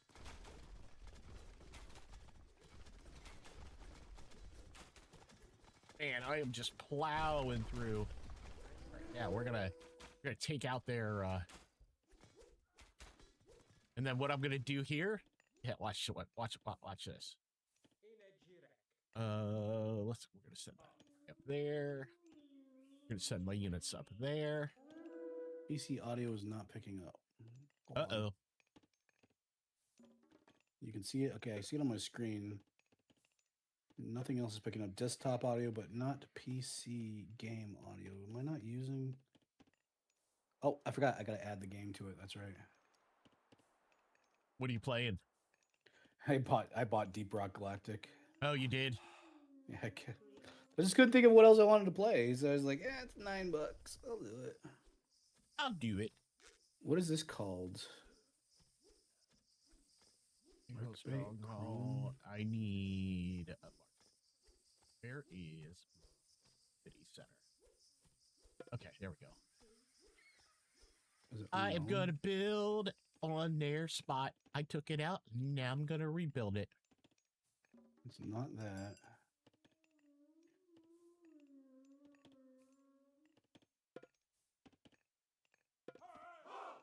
It's gonna be this one. Yep. UI air. All right, cool. Sorry, audio is working, everybody. Hooray. Let's go. Audio. Audio. I don't know which guy. Oh, I'm the gunner. Okay, obviously I'm the gunner. So it's a nice thing, though, that your job allows you to work from home. Yeah, so even my other job was real, I'll be honest, my last job was full of a crew, bosses and all, that I don't think I'll ever have a team like that again, right? Mm-hmm. Like, he was super understanding, knowing what I was gonna be going through. This was just when I was doing dialysis. Like, he let me work from home. But then, of course, the company folded and canned our entire marketing team, and I got canned as well. I'm talking about the marketing team that I was with was awesome. My boss and all them were pretty cool. Right. They all lost their jobs too. But then this new job, like the boss from my old job, connected me with my new job before he left there, and so I got hooked up with this job here. And since it's all remote because I'm a contractor, the potential for having to even go in the office is like I think once or twice a week. Mm. So if they bring me on full time, I only have to show up once or twice, which is awesome. And they're flexible on that. So like if I can't come in, they'll be cool with it. What's funny is like my job, that's pretty much the same thing with my job. Like I only have to come in technically 1 day a month. And I'm a contractor too. I only have to come in 1 day a month, but I usually go in 1 day a week, which is Wednesdays when everybody else goes in. And I like it too because then I'll go to like, you know, I can go to church like right after that and stuff like that. So, which is cool. I have to throw 3 flares. Yeah. What days do you work? What do you mean? Like what days of the week do you work? Monday through Friday. Okay. Yeah, Monday through Friday. Generally, I can technically set my schedule. So I can start the earliest I can start at 6:30, and I can go, or I can work till 6 o'clock. So that whole time period. So, which is nice. Yeah, I think so. Yeah, not being locked in like that is really cool that I like. Gold over here.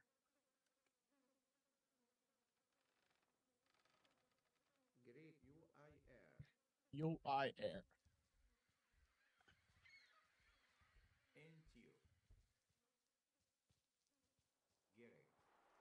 UER. In which? I have not played this long enough, or long. I played this too long ago. Apparently, I'm trying to like remember everything I was supposed to press.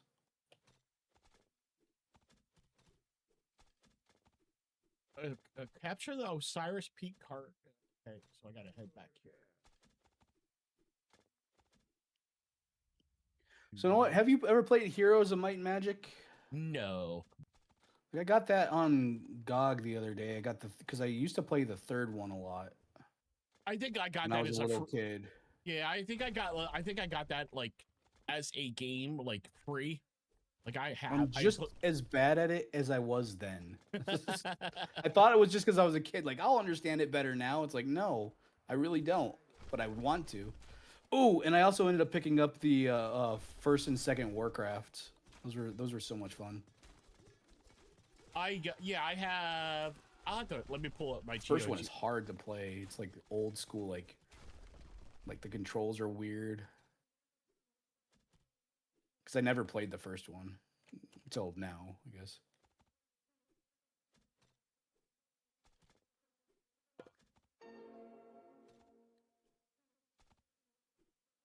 Maybe I should actually go find dirt.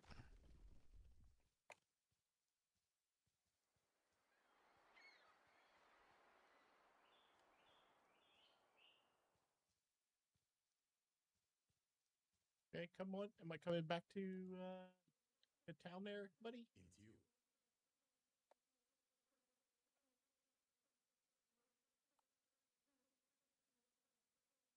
Box formation.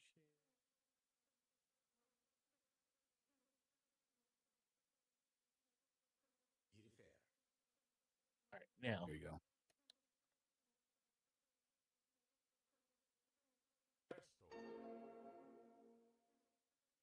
So you ended up getting a Switch too? Yep. What games do you play on there? So I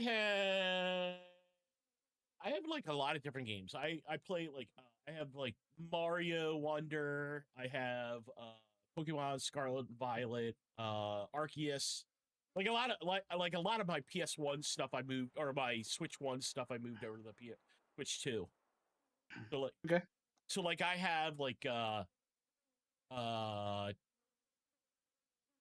all the Persona games except for Reload on there. I have all of the Shin Megami Tensei Nocturne games. I have Sword Art Online game. Bullet. What is it? Bullet. You know what I'm talking about? The one with the guns. Yeah, I have that one. Then I have Fractured Daydream.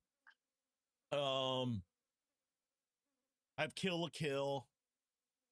All the Final Fantasy games on there too. But like I have like a lot of different ones. But like if you want to go like say first party games, like I have like I said, I have like the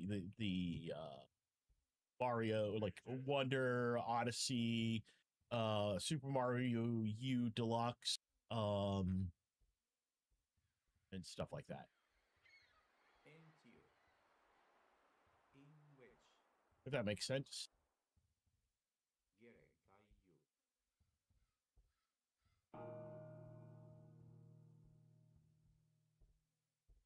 If that makes sense to you, sir. Mm-hmm.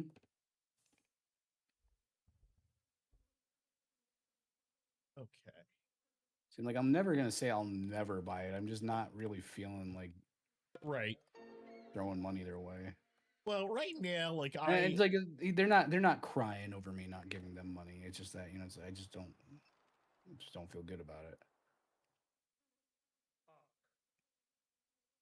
Yeah. What were you saying? Like I'm not a fan of their stuff either. Like I think it's ridiculous and stupid. Like their whole mentality. So like like none of the gaming companies, AA studios really actually care about gamers anymore. You know, for the most part, I think they only care about themselves. And I mean, it's their bottom line, right? Yeah. Yep, it is the bottom line.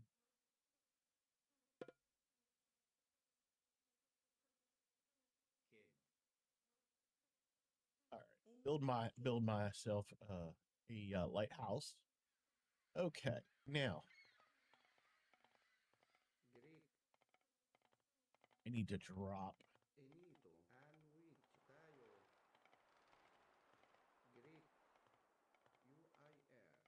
UI air.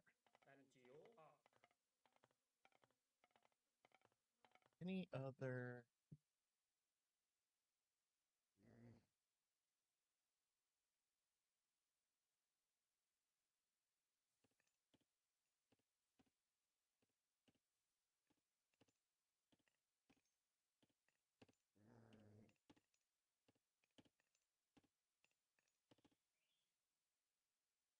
Wait, maybe you have to go after that. Okay, hold on. Maybe I have to go after them in the corner. Take that out.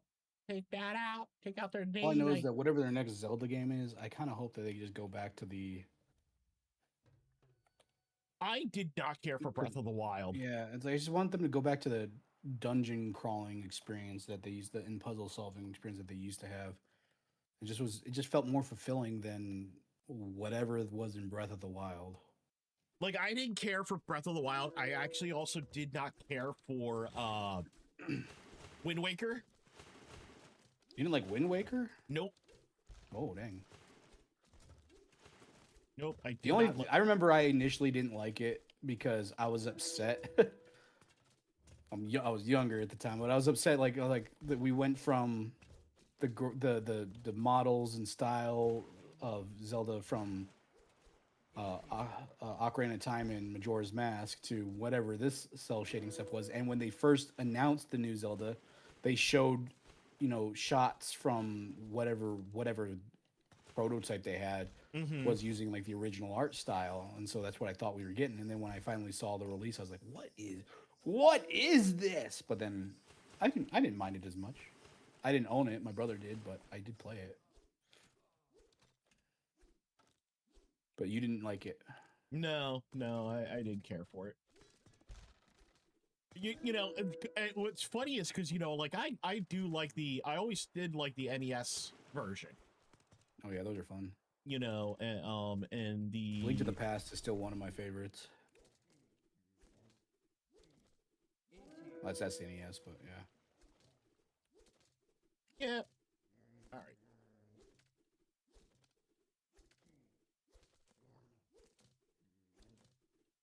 Come on.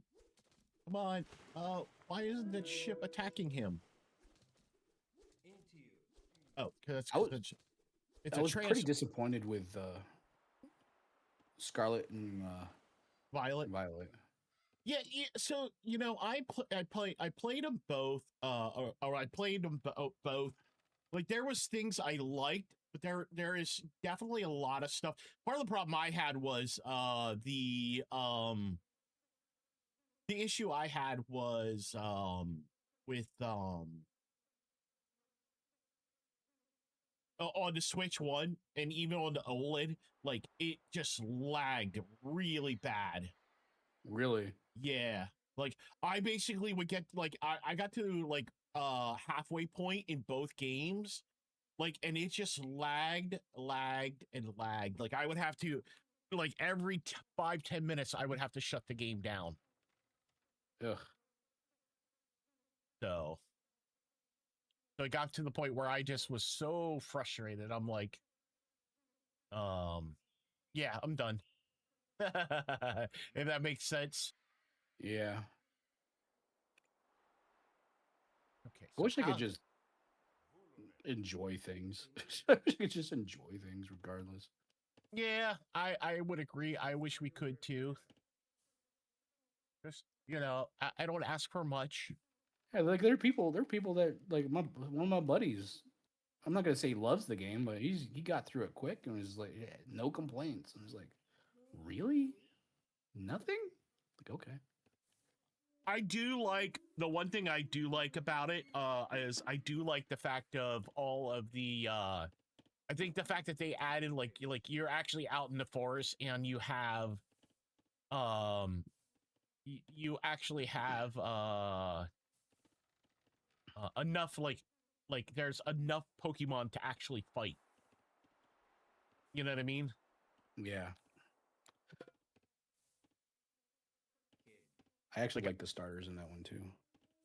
Yeah, I'm a big Sprigatito is one of my favorite. Sprigatito, I like first time ever choosing a plant type as a starter. Yeah. Entire life, first time. I generally went with fire. Yeah, me too. Although I will say I did not care for Litten's final form. Like I love Torracat and I love Litten. I hated Incisor. Kind of boring. Yeah. I'm not a big fan. Felt uninspired.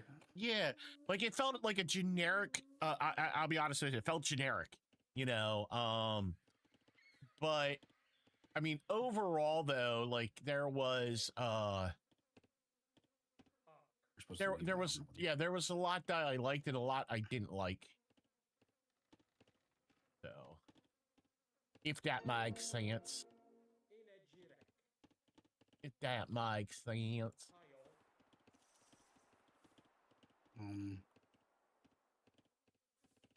I forget what I'm supposed to do now.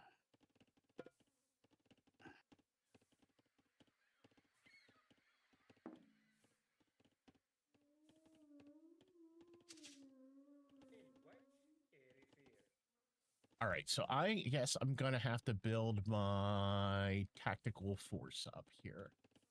All right, let me. Oops, wrong button. UI air. Now it's a grenade.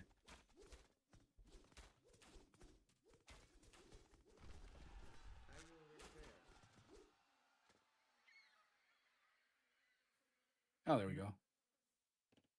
All right, now we're gonna come back here because I took that out, and now I gotta go to. Was this a good space to do it? I don't think it was.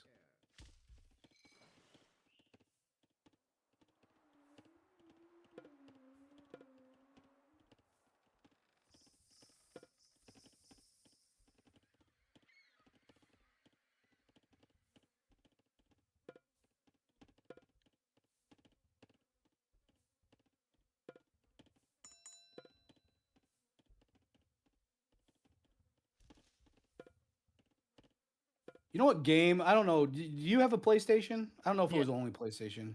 Yeah. What's it called? It was the game where you could build bases with traps And you also had to go around and to other players' bases and try to extract with some kind of like bio thing. I'm not sure. It was a really cool idea and fun at first, but it got old super quick.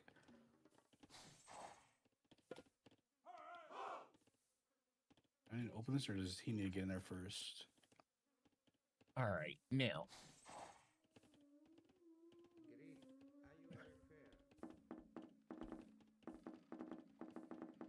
Hold on. What's it called? PS1 game.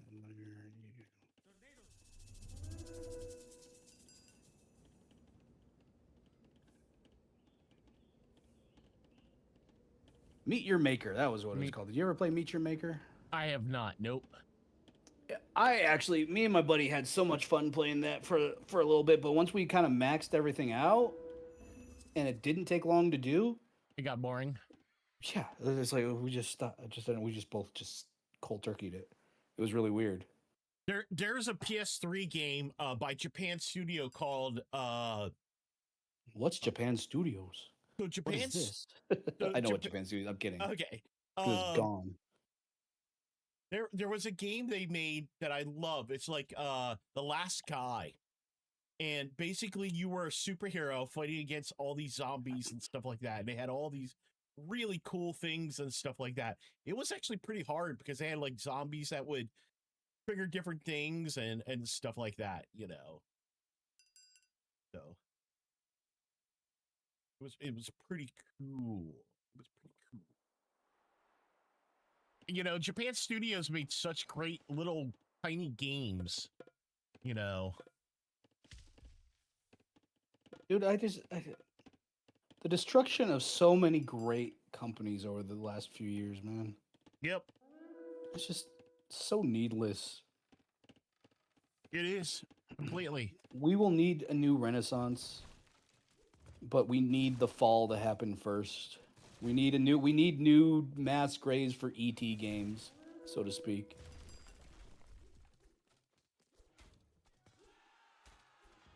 Druids Union, welcome to the company, miner. We'll help you stay with us as profitable. Hey, welcome in. Thanks. It has been a while since I have played this, so hopefully it is indeed profitable. How you doing? Let's go. I forget what I'm supposed to do.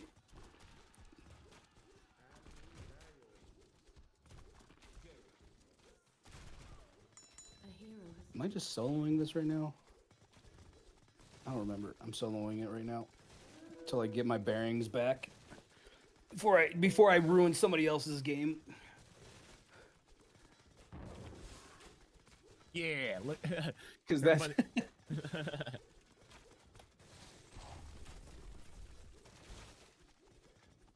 Oh yeah, you gotta go up. You doing all right? Just brushing off the rust and preparing for Rogue Core.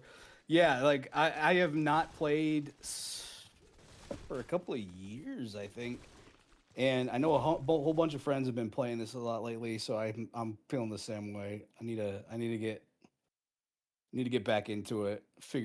Get my bearings in the right place so I can actually be useful. Mythology. Do they have a separate one for Retold, or? Well, I guess. But I love this game. It's so much fun. I was trying to get Bolt over here to play, but he said, "What? So have you actually played this Volt, or somebody tried to get you playing and you just weren't feeling it?" Yeah, somebody tried to get me to play it. Bob actually did. Bob did, yeah. Yeah. Now that I failed on getting people to play too. That's probably why I stopped. All right, what am I doing? Destroy the eggs.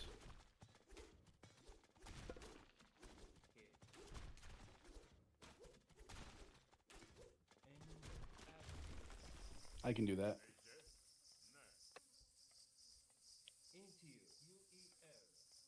Is Rogue Core the like a new DLC or a new event coming up?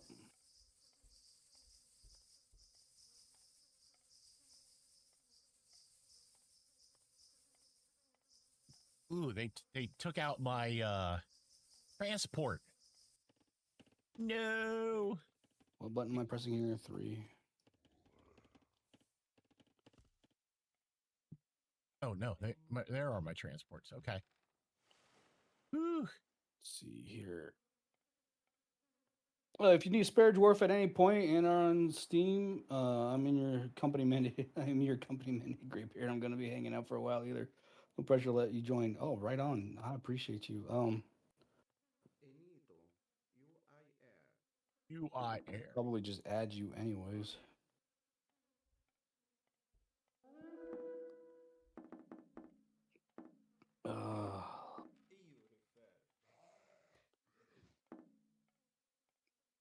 That was stupid.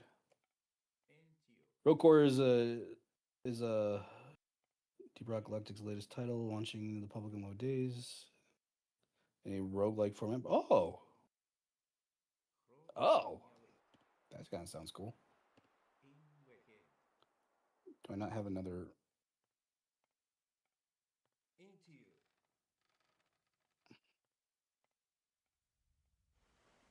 Too steep.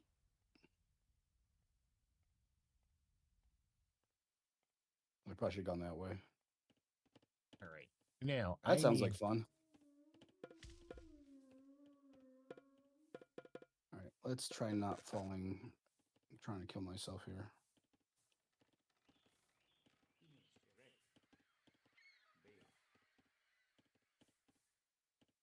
Don't kill yourself, Reck. Whatever you do. Whatever you do, it's not worth it, man. No, I know. Ooh, gold. Heck yeah. Are they gonna come for me?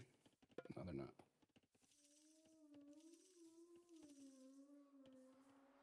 Oh,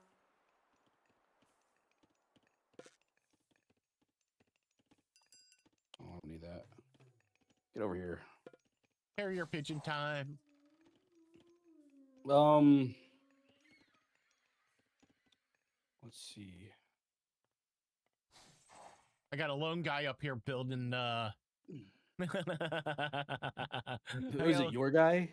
Yeah, it's my guy, lone guy up there rebuilding his rebuilding a town center. Let's go that way. All right. It's all right. Good. And that far of a drop.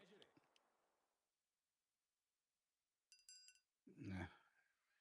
You can go, little guy. I don't care about you.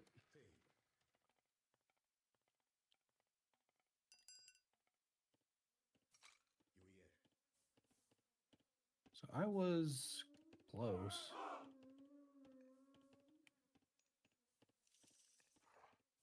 This is where I'm going. This is where I'm going. Excuse me.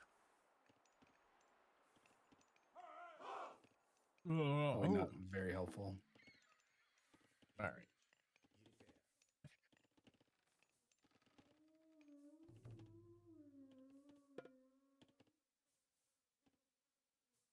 I'm going the wrong way.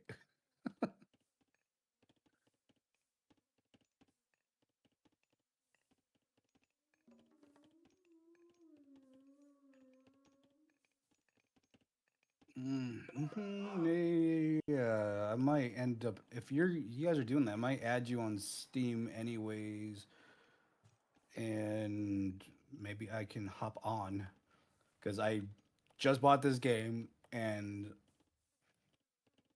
I'm probably going to be playing a lot more.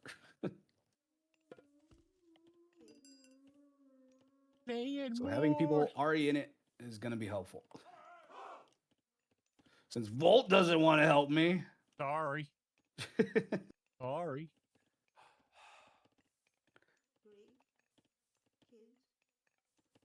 Hey man, I can't help it. I like my my RTS slop.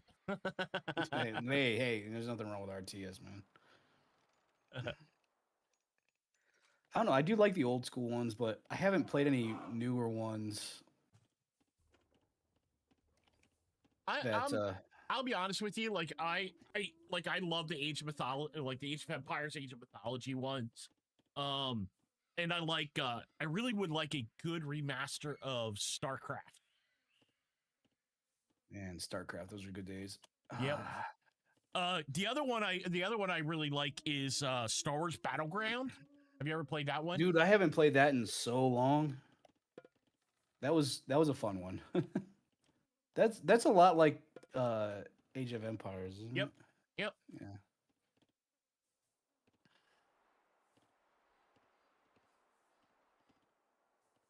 Yep, it is.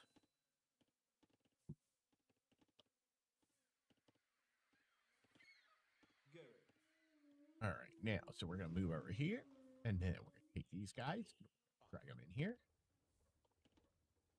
But I can't get lots of this stuff. Here, come back here. I'm going to fill you up again.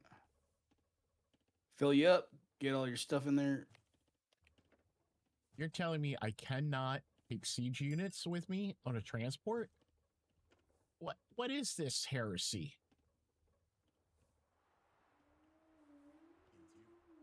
What is this heresy? Thank you, robot friend.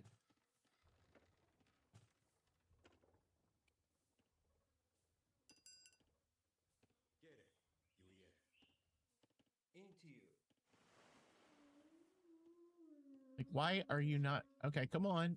Get on here. I can't. So now it's not even letting me board. I can't even board the ship. What?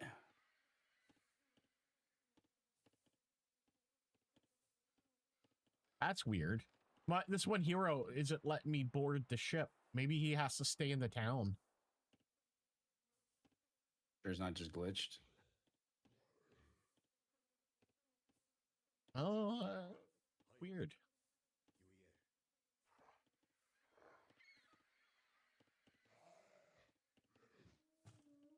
Wait. That is a transport ship. So what's going on?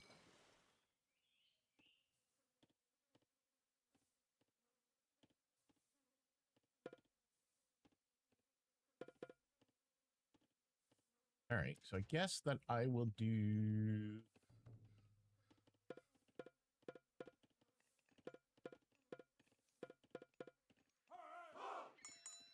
Got a swarm coming in.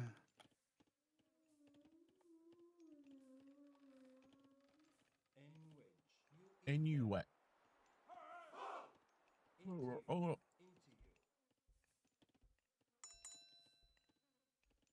All right, let's see if I can load up. Okay.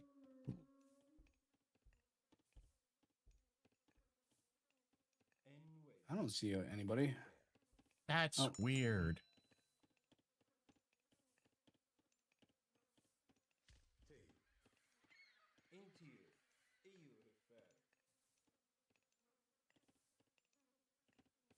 That's weird that it will not let me do that.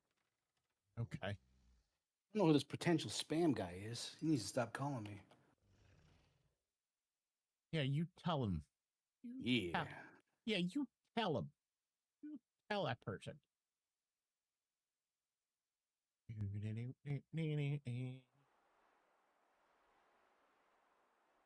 UI air.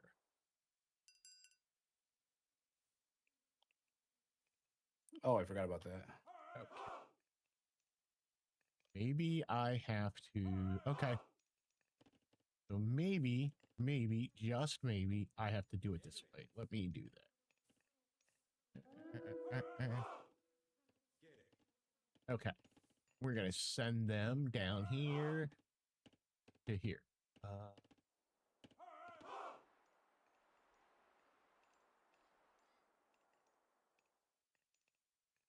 Let me keep going down. I feel like I don't know what direction I came in.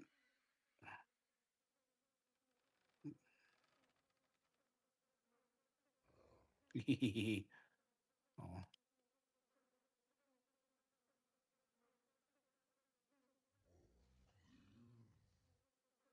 Some more eggs down here.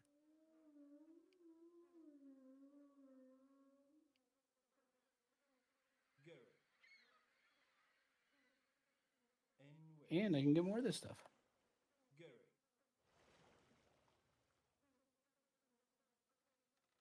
It's good hitting a goal, right? All right. Yeah, something's going weird here because it's not letting me offload. I can't even offload stuff. You save and quit out. Oh, there we go. Now that.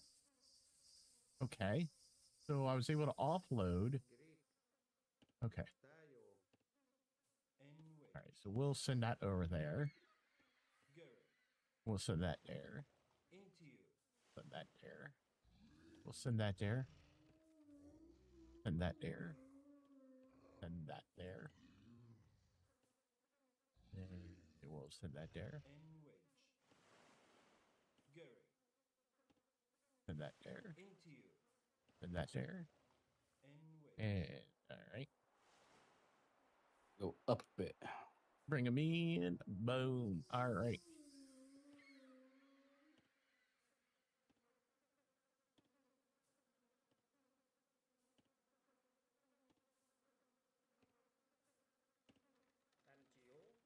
All right. Now we want to uncheck the there, and let's send them over there.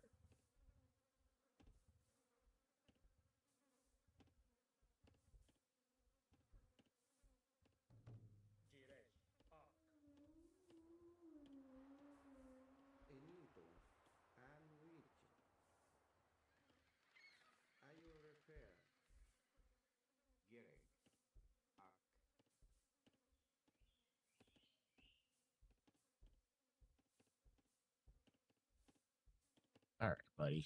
Let's get you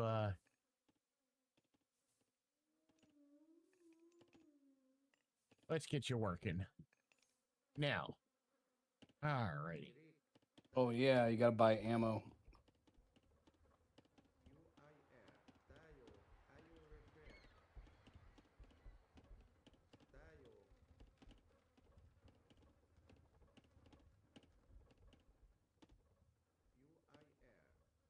UI Air. Oh.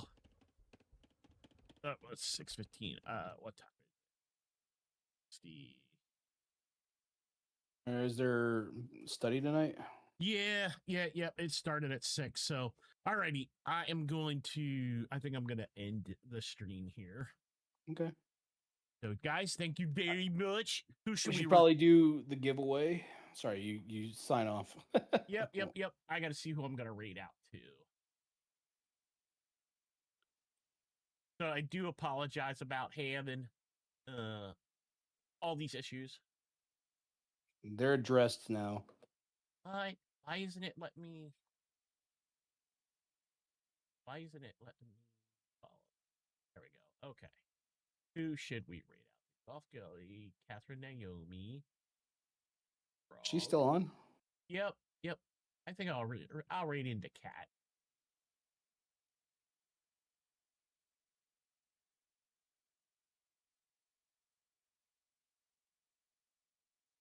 Takes it.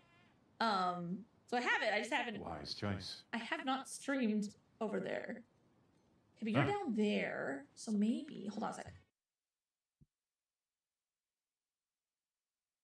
Tiger's working over on Twitch, so feel free, everybody, please follow Catherine over on Twitch. Ooh. And you've got a raid now too. Oh, Volts, right, welcome in. How's it going? Let's see here. Okay, it looks like the goats are stuck down in underground. parentheses part of the art. Oh, does it? Might be able to fix that. Oh, let's go.